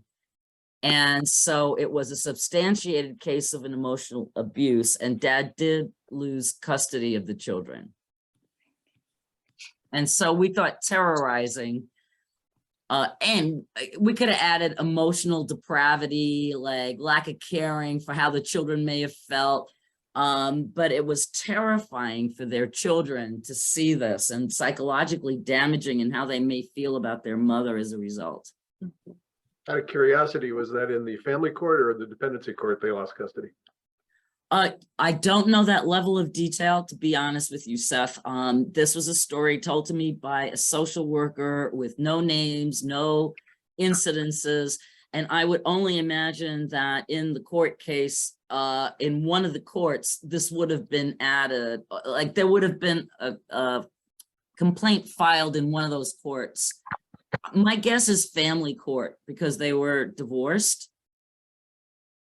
So she probably had to go back to family court and to deal with custody issues. I don't know, Seth, do you know more about the court system than I do? Well, the problem that you face is one that comes up often in the family courts, and really, in my view, ought to be in the dependency courts. Unfortunately, in California, there's a law that says, or case that says that the dependency court isn't the place to be litigating custody when Right. abuse is in fact the case. And of course, family courts are not geared, nor are they equipped, nor do they have the resources to be able to adequately handle those cases. Mm, A couple more came into the chat regarding spurning. Somebody said spurning sexual abuse of a child by mom's boyfriend. Mom called the daughter a slut and accused her of trying to steal the boyfriend. I've seen that before too. Somebody else said the mother spurning. The mother in our terrorizing example told her son, "I wish I'd aborted you." So another.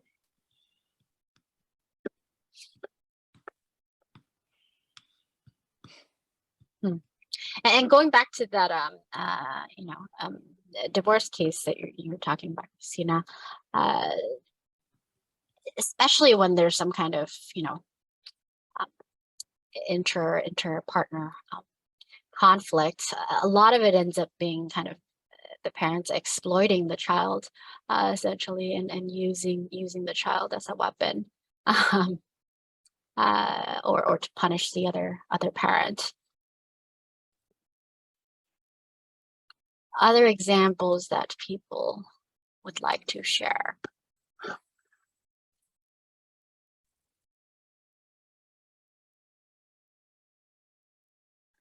Helen, if we don't have more examples right now, that doesn't mean there aren't lots of them, given time to think about them. And this seems like a terrific thing to do within your own team, at the team you're working with, for the people to get together with some grounding in the psychological maltreatment categories, and then to search their memories for these instances that were or not given attention, and so they grounded in their own experience, and then as a team talk about, well, where might we go with that when that comes up next time, because it surely will. And unless we have more, I think we should move to our break, Helen, unless you want to do something more at this point, which we planned for 15 minutes. Am I correct? Yes. So that you can get coffee, restroom break, get a piece of cheese or chicken, and come back. Leslie, Time do we come back? Yeah, Leslie, anything special about how the break's handled? You could always log back in later, but I personally suggest just putting your camera and your mute on and going, so you don't have to log back in and all of that. If you do come back in later, I'll let you back in, but I'm just going to mute and turn my camera off during the break. Okay, we'll start right at 10 after the hour then. Terrific. Perfect. Thanks so much.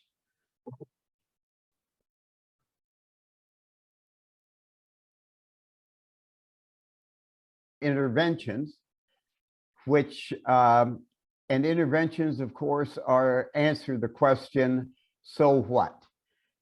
This wonderful knowledge that we've been provided with is meant to be used in the most constructive ways possible.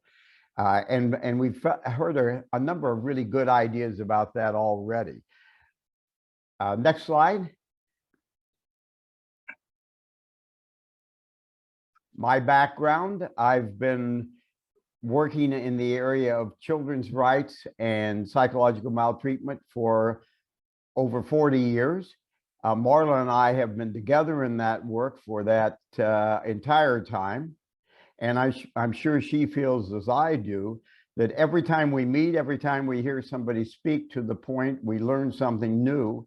And we've heard each other many, many times. I'm still learning from Marla and always will. And what a joy to have Helen with us today with the light she was able to shed on so many important topics. Next slide. Again, intervention. And when we speak to that point, we're talking about everything and anything that can be done that will serve to promote resilience and well-being, right on across to overcoming and rehabilitation, where psychological maltreatment has occurred. Marla and I, few years ago, had the opportunity to interview 30 national and international experts that we considered to have quite meaningful perspectives in regard to child psychological maltreatment. Many times the question came up, well, if you could recommend or choose only one goal, only one intervention purpose to pursue, what would that be? Ask yourself that question, and you may very well know the answer they had. The next slide.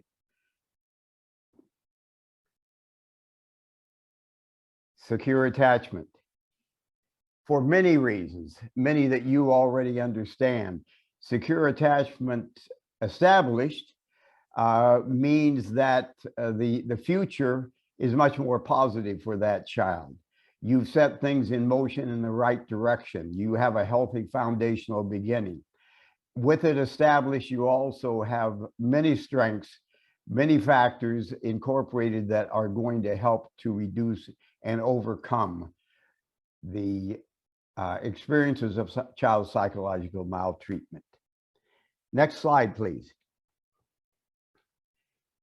You'll remember from CPM 101, of course, giving consideration to the standard 3 tiers of intervention: primary, secondary, and tertiary. The next slide, please. And to the social ecology. And the point of that, of course, is to help us in whatever situation we find we have opportunities or challenges, to think about the ways that we might prevent, as well as to work with groups at risk, as well as to help those who already have suffered extensively. And in doing that, to consider what the contributions and benefits might be of each part of the social ecology. One of the things that encourages, and I remember seeing a comment in the chat about a particular issue being the schools primarily, rather than maybe child abuse and neglect or a CAC or some other team. And often that's the case. But that doesn't mean that we shouldn't be connected. And I'm sure the person who wrote that was not suggesting that we shouldn't be connected, and that we shouldn't be helping each other, even if the particular task at hand, the problem or challenge, is secondary to our primary work. Next slide, please.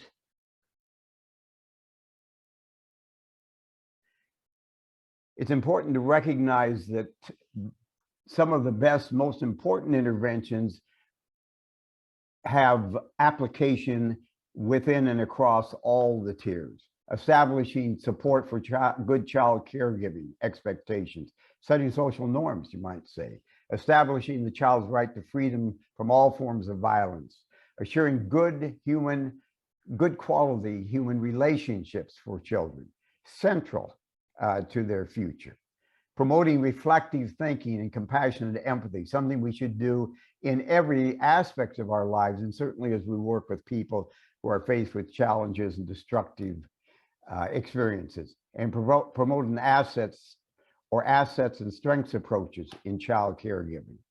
Next slide, please.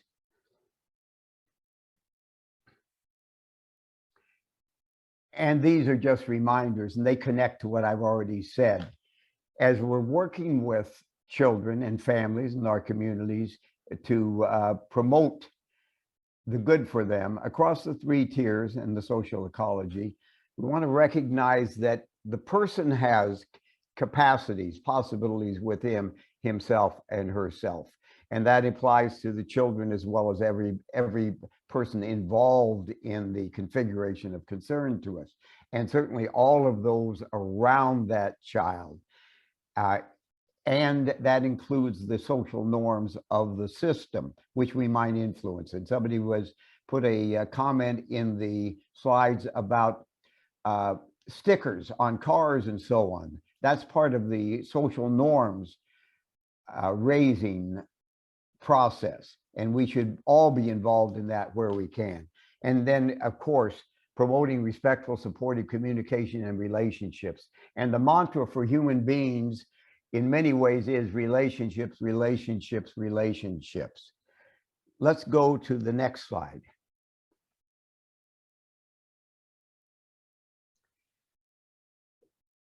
Many people think that it's important for us to have established and communicate good parenting, good child caregiving practices. I want you to ask yourself if in your team or system, you do have an established set. I'm not talking about just many different ones that people refer to from time to time, the ones that that wax and wane in your own thinking and in your own applications. And would you complete the poll that Helen is going to provide to you in that regard?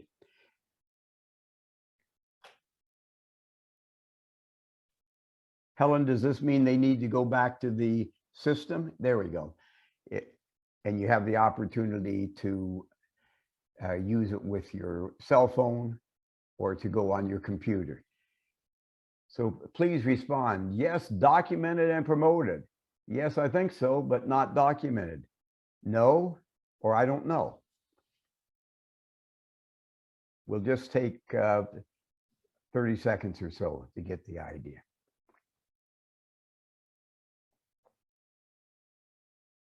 Okay, you see the response. Well, we're waiting. We're going to get more. For anybody, oh yeah, for anybody who wasn't here before, Slido.com, and then you just put in CPM. Yes, or you can use the code there with your cell phone, and it'll bring it right up. Now, this is actually quite encouraging. Two programs we've had previously of experts in child protective services and social services in New York and in the armed forces have indicated that that the fully documented and promoted level is probably not more than about a third or so. And are there reasons for having one? Well, that's something for you to debate and consider within your own team. Some of us would argue that having a set that you have honed to the degree that you think is helpful, that you share, creates a common language. It means that you can go into those in depth. You can find ways to present them, nuanced ways to present them, and they can be a part of your armament in a wide variety of situations in which you tailor whatever recommendations and connections with them in ways that make sense to you. And none of that keeps you from supplementing or complementing them. I would encourage and ask those who have said that they do have a documented and promoted set, please send that to one of us or to the Psychological Maltreatment Alliance. At the end, you're going to have our email addresses, but if you would send those to us, that would be very much appreciated. They're the kinds of things we could use as examples. Next slide, please.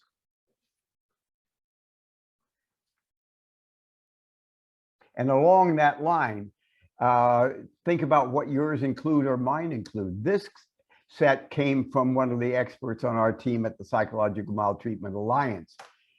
You see the first one on attachment, being respectful, being proactive, engaging reflective parenting over and over again. That's of importance. If it only means counting to 10 before you take an action, you'll regret.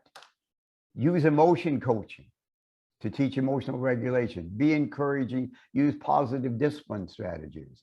Let's go to another.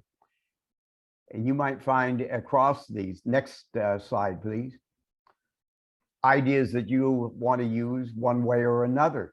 You could, in fact, build from what we know about promoting and securing attachment. Kind of like the suggestions that were made have been made many years ago, that everything I learned that's worth learning, I learned in kindergarten. Well, you could probably argue most of what you want to know about good parenting is within what we know about achieving secure attachment. So making sure the child feels safe, seen, comforted, valued, and supported to explore. How do you do it? Hold and cuddle, make eye contact, watch and listen, comfort your baby, speak in warm, soothing tones, maintain realistic expectations, be fully present and self-aware. Let's go to the next slide.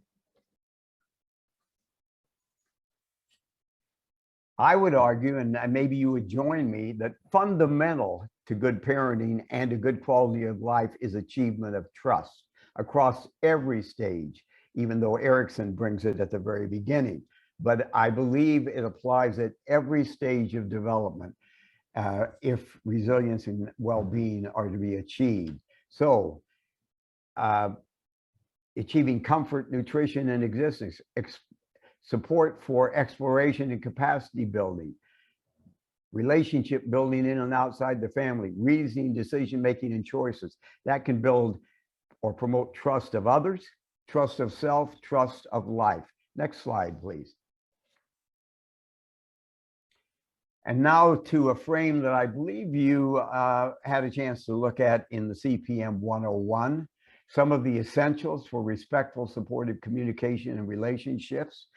Empathy, positive self-talk, social support, soft startup. We're going to go to soft startup in a few minutes. The other two, the empathy and social support, I'm sure are quite meaningful to you in your work. I want to underline the importance of positive self-talk. Those of you who are spiritual might take the point of view that there are two beings with you at all time, God and yourself, and you're talking to yourself all the time.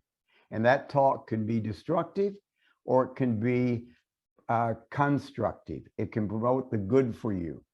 In the cases we've heard about, when we thought about children who have moved on the path of developing depression and towards suicidality, the things they were saying to themselves and with the way those were expanded, magnified, and included corruption of their views of life and themselves and their possibilities were a major part of that. You could argue, I think, quite effectively that human beings have as a major force in their lives self-talk, the conversations with themselves that can, in fact, exacerbate the harm that they've experienced, or that can help them to deal with that harm more and more effectively, especially if they're helped by others to do that.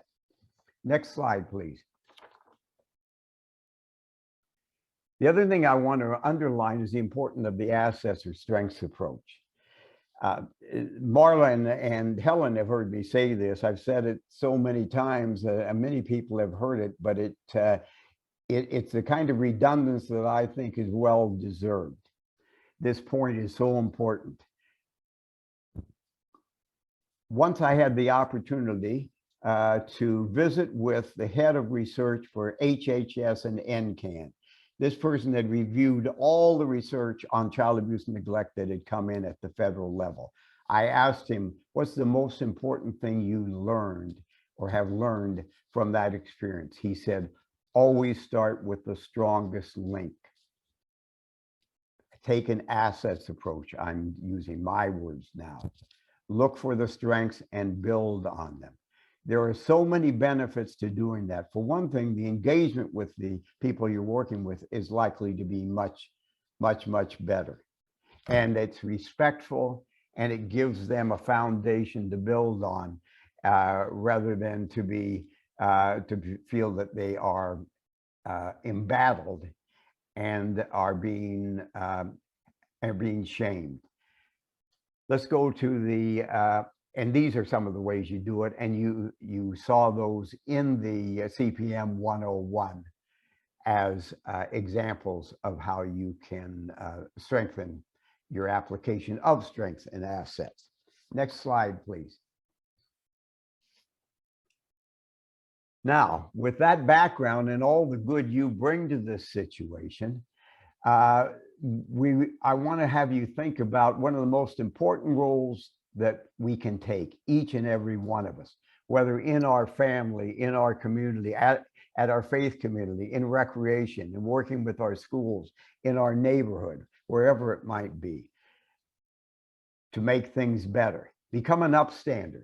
An upstander is a mobilized bystander, a person who doesn't walk away, degrade, punish, takes a superior I know better position, but instead recognizes needs, reflects on options, chooses to engage, communicates understanding, empathy, and caring, focuses on the needs of both parties, all parties, in fact, emphasizes assets and strengths and possibilities, helps de-escalate, provides encouraging perspective, and provides guidance if engagement is successful. In regard to the strengths approach, there's plenty of research to support that. Our colleague at NCAN and HHS has underlined it for us. You'll find some wonderful material under the heading of appreciative inquiry, which is a theory and research and application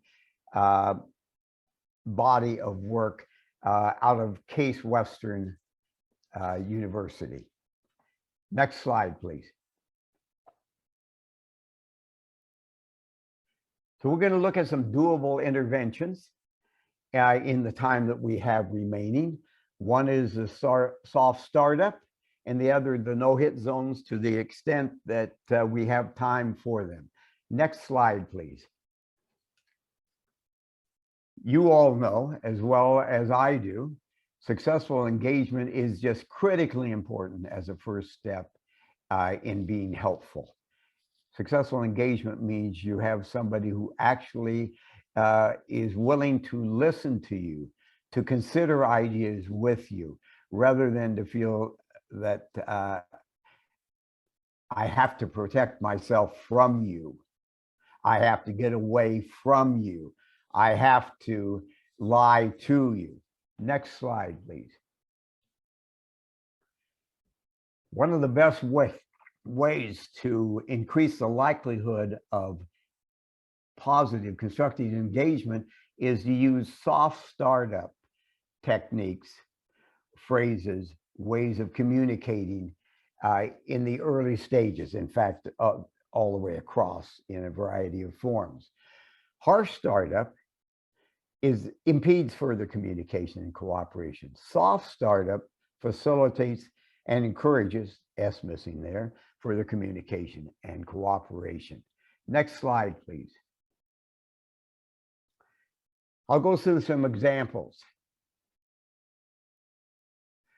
Here's a harsh startup, teacher to parent communication.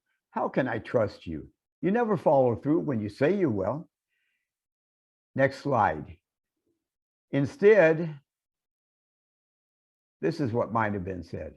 I'm concerned that if we come up with a plan to address Jose's tantrums, how can we assure we'll follow through in a partnership?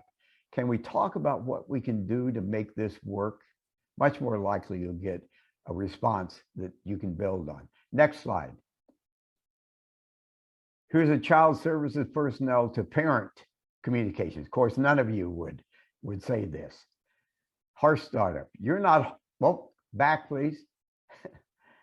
You're not holding your child right. You're making her cry. Instead, you probably said something like this. Next slide. The child seems to be upset. Is she trying to tell you something?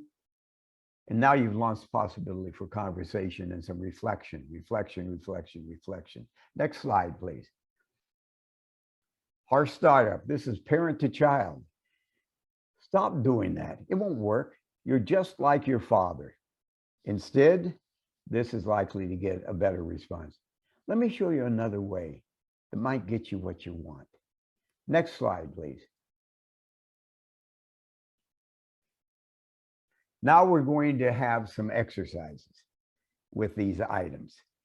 And the idea will be that you can write in the chat what you think might be a useful soft startup to the harsh startup that's on the screen. And Leslie is going to be our wizard of communication and bring forth some of those ideas, knowing there are going to be a whole bunch of really good ones, but she'll choose a few just so we can celebrate them. So here's the first one. If you, a teacher to parent, if you just completed the exercises I sent home, we wouldn't need to be having this conversation. Okay, we'll give you a few seconds to write in a few. Your suggestions as a soft startup in such a situation.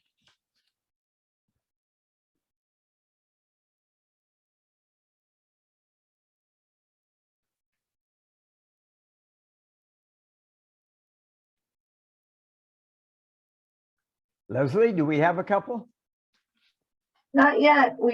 People are thinking on it.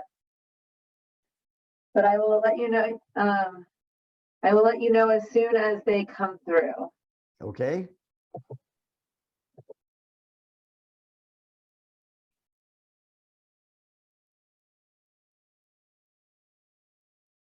None for that one, Leslie?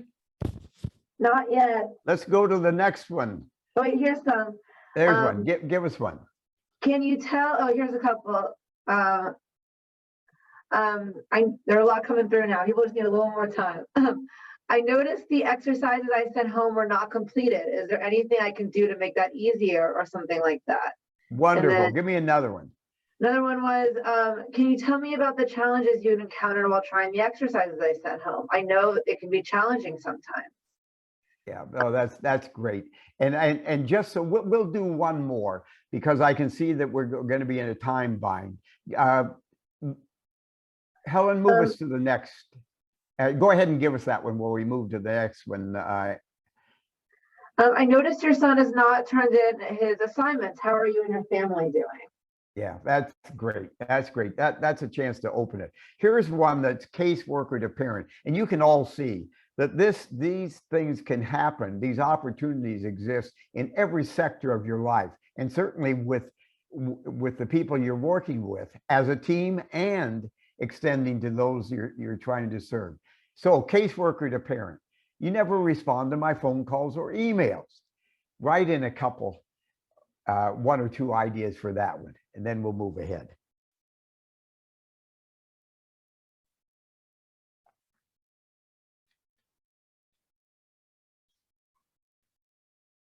And Leslie, you can read them as they appear.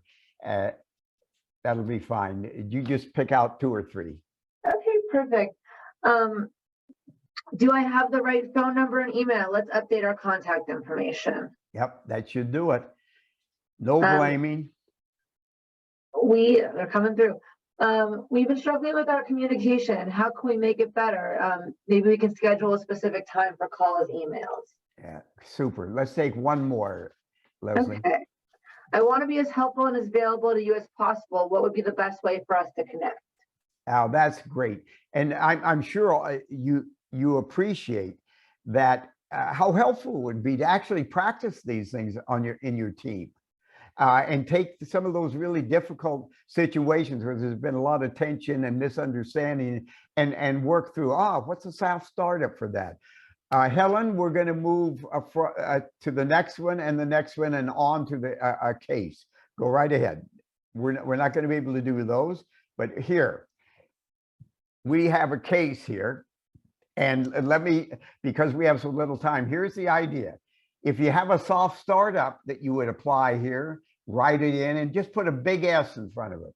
If you have an intervention that you might start with, an idea for an intervention, just put a big I up and write it in the chat, and Leslie will get it. I'm going to read this and then go right to the chat. Your next door neighbor, Ruth, has a 10-month-old infant girl, Kathy. Ruth likes you and trusts you as a neighbor friend with whom she has gone shopping, gossiped, and shared likes, dislikes, and concerns previously, though not lately.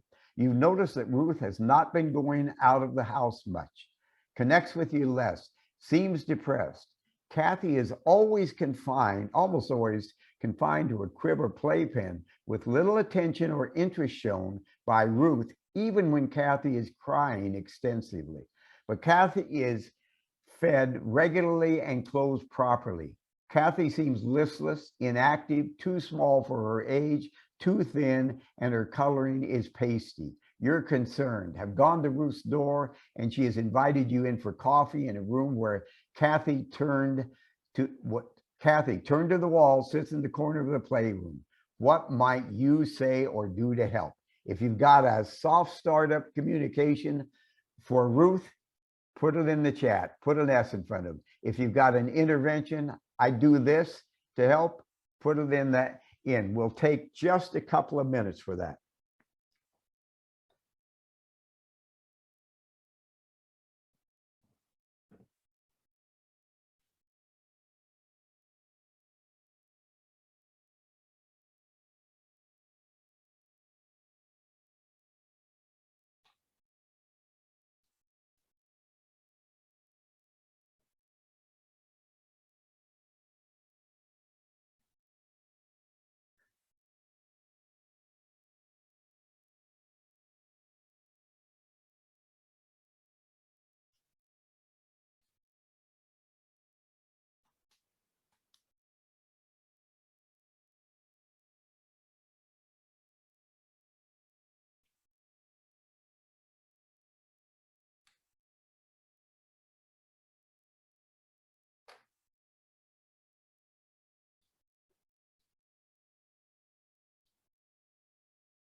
Okay, shall Leslie, we- give us a few ideas. Okay, we have, the first one is for a soft startup. How are you doing with the daily challenges of being a mom? How are you taking time for yourself? An intervention can be, I'm happy to watch Carly for an hour if you want to do something nice for yourself, like a warm bath, a nap, or watch a movie. And then another one is for the soft startup. Ruth, is everything okay? I've been concerned about you lately. Is there anything I can help that you may need help with? How can I anything I can help with? That's just the startup. We don't have the intervention now, but another soft startup we got was, we haven't seen each other much lately. How have you been doing? Take it from there and ask follow-up questions. So that's the intervention, is just to kind of follow up. That's wonderful. One more, Leslie, and we've got to move on. Okay. They said, thanks for letting me visit. I miss our time together. I like our time together and will help. So that's another one. And just recommending resources too. Oh, okay. Oh, that's great. You can see how rich this experience might be for a team working with ideas like this. And I certainly wish we had more time to do it. But I think you get the idea, and you can see the benefits of it. So next slide, please, Helen. That's another case we would have given you. It's a terrific case. Next slide, please, Helen. The no hitting with hands or words, hit zones are a terrific idea. It's something that will shift social norms. Start going through the slides, Helen. There's one from a hospital. Keep going. And next slide. Next slide. Stop right there. Right there. Stop there. We'd be happy to share some of these with you. These are some that were created in Indiana. And you'll see that the no hit zone now says no hitting with hands or words, child to child, adult to adult, child to adult, or adult to child. And these could go up in your wall in any service center, in any church, in any school, in any recreation center, and so on. It's a wonderful way to create changes in the climate and expectations, the social norms of areas. Next slide, please. And the next one, we're going to bring you on to more opportunities. So here's what's going to happen. You're going to go into groups of about 7 each. You want to select a facilitator, a reporter, and the reporter will have a chance to mention 1 or 2 ideas at the end in 5 minutes following your 10-minute period of working together. And we're asking that all participants take their own notes on opportunities and advances needed for their team or system or professionals to better deal with CPM. We may have some open mic top at the end, or you can send them to us and we'll report them back to you on our Alliance website. So this is what's going to happen. I think in your group, and I believe that, yes, back, not quite. Let's go back to this. And here are the things we want you to consider: nature and type and seriousness of the child's psychological maltreatment, questions to be asked, what could have been done, should have been done, and so on, but wasn't, and potential interventions. And Leslie, I believe, will be able to put this in the chats for you, or get it. No way to do Well, it. I'll go around and do it. I think it's on, we can share a screen also, but Helen, what's on Slido? No, we're going to share the actual case. Okay, I will run into each room and put these in the chat. That's super. So let's go to the next slide, Helen, please. You want There's the case up, right? There's the case, exactly. I'm not going to read it to you. You can read it in your group, and then you can discuss the points that are most important to you in regard to the psychological maltreatment evidence, in regard to what could have, should have been done, how you might have done it, and any kind of intervention ideas that you might have. So we're going to move right into groups now. And if you have a question, you can, let's see, does anyone have a question about that? Is that clear enough? Just letting everybody know, I'm going to share this on the screen, so you'll see this in your room, the case. And Stuart, just double checking, you want 20 minutes for the rooms? No. Okay. Let's have, now we've got about 7 minutes we can do in their group. Okay, 7 minutes, got it. 7 minutes. Okay. Into groups, thank you.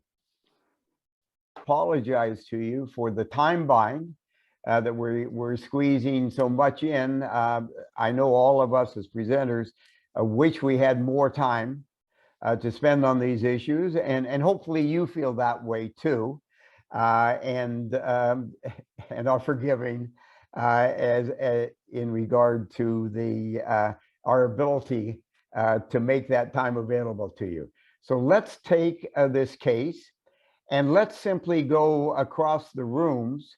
The notion of sending us ideas about capacity building and next steps for you and your team and so on, we're going to ask you to do that by email, and you'll have our emails at the end. Just send those to us, and then we'll collect them and put them in a form that will be available for you to all look at on our website.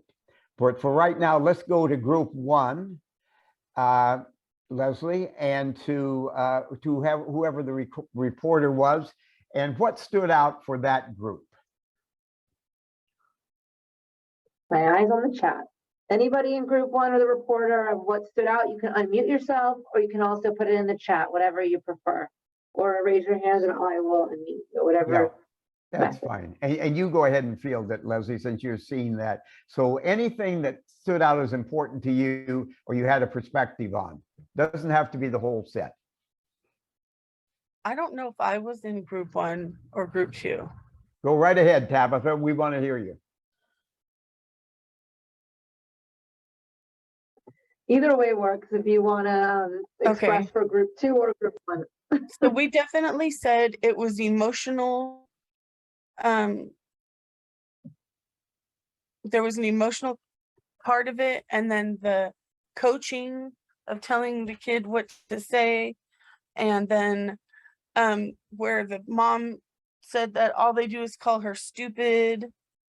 That came up as a form of the psychological maltreatment. I don't know, anybody else in my group want to say anything? Go right ahead. It can be open mic, can't it?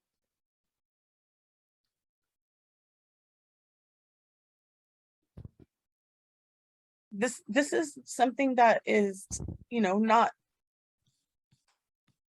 this happens on a regular, Like I took a red team 2 days ago, and it was very similar to this, where they would call the child a retard. Yep. And so when you look at the definitions of emotional abuse and things like that, you know, even adding in the SDM component, sometimes it doesn't measure it. Right. Yes. Thanks so much, Tabitha. You're right. And that's clearly a case of spurning, and in which could have powerful effects on the child if it's a pervading condition. Let's go to the next to the next group, Leslie. I don't have, somebody's just put about the case. I'm curious if this is an actual case or hypothetical. In my previous experience, I've had similar cases, and I was investigating social worker, and the child was detained because the parent was uncooperative and in denial and saying the child is lying. Thank you. So, yeah, thanks so much for asking that. I should have prefaced the presentation of the case with the fact that the bulk of this is a case that was described in an interview process. We added a couple of points. And what I've heard you say is we detained the child because we knew that we had to control this situation and be able to follow through on it. That's so constructive, and I'm so pleased to hear that response from you, as I'm sure others are too. Go ahead, Leslie. Is there a next group or another idea? I have an idea, which is the initial meeting with the mother, just practicing everything you want to have the adult practice with the child. In a sense, something might have been more soft if upon arrival, at least the way it's described in the case, there was a bit more room without using the word a report was made because information was there, but still find a way to elicit a relational conversation that would highlight, kind of the nature of the woman's perspective, and then develop that message of the report, but somehow hold it in a more soft way that would give her less reason to be highly reactive and threatened or, terrorized that she has to encounter her own truth so fast. Jane, that makes so much sense. Now, I'll bet there are a lot of people nodding their heads right now. One of the things about this case and so many cases is there are so many parts of it to be unpacked. And that initial part, I'm sure, is troubling to many of you. How do you connect with the parent who's come in? How do you establish respect and teamwork with the parent? What's the soft start that gets that going and that enables you to take next steps without the parent being threatened to the degree at which the wall comes down? Another idea, Leslie, is there someone else ready? We have enough time for one more comment.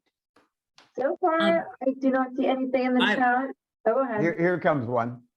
Okay, so we talked about this a little bit in, we all agree that the situation maybe could have been handled differently, but we handled it from the mandated reporter child welfare system perspective. And what we talked about is that if the family moved and they were not able to be contacted, if this were bona fide emotional abuse, they wouldn't be able to substantiate it because they couldn't contact the family. And so we were talking about how the only nationwide system is the Child Abuse Central Index, where with the Department of Justice, where substantiated cases would be located. If this mom moves or this family moves and we don't know where they moved to, there is no other system for like allegations, cross-reporting allegations so that this allegation would follow her to another state. Within the state of California, absolutely, this would be on file in every county if the name were looked up. So we were, I don't know why we went down that road, but we did. It would be like, how hard would this be to intervene after it was handled, perhaps inappropriately? Christina, that's so helpful. And again, I think it's probably a point many of you were considering. This, what sometimes general practice and the prescribed manner gives you real options, and you can make the best of those. Sometimes you recognize that in fact those practices need to change, and the upstander in you and your team will start pressing for changes in the social ecology of child protection across the board. We're going to have to stop now. Go to the last slide, please, Helen. The last, okay, great. We have our email addresses there, which we wanted you to have. We do want you to know that we stand ready to connect with you on cases and on ways to move psychological maltreatment knowledge, capacity to serve in that regard forward. There are CEUs available. One of our colleagues will underline that for you now. Yes, it is in the chat. The CEUs are available, and I'm going to be sending a follow-up email in either today or tomorrow with some information and also the CEU information as well. Wonderful. Thank you, Leslie. Helen and Marla, would you like to say a goodbye? Goodbye, everyone. Thank you for your comments and your attention. It's a pleasure to present. Thank you, Having everyone. everyone. Yeah, thank you so much. And we very much appreciated being with you. And we're always looking for ways to do this better. And I'm sure we've learned about some of them today. But I'm so pleased with what my colleagues have done here, and I'm so honored to be a part of this team.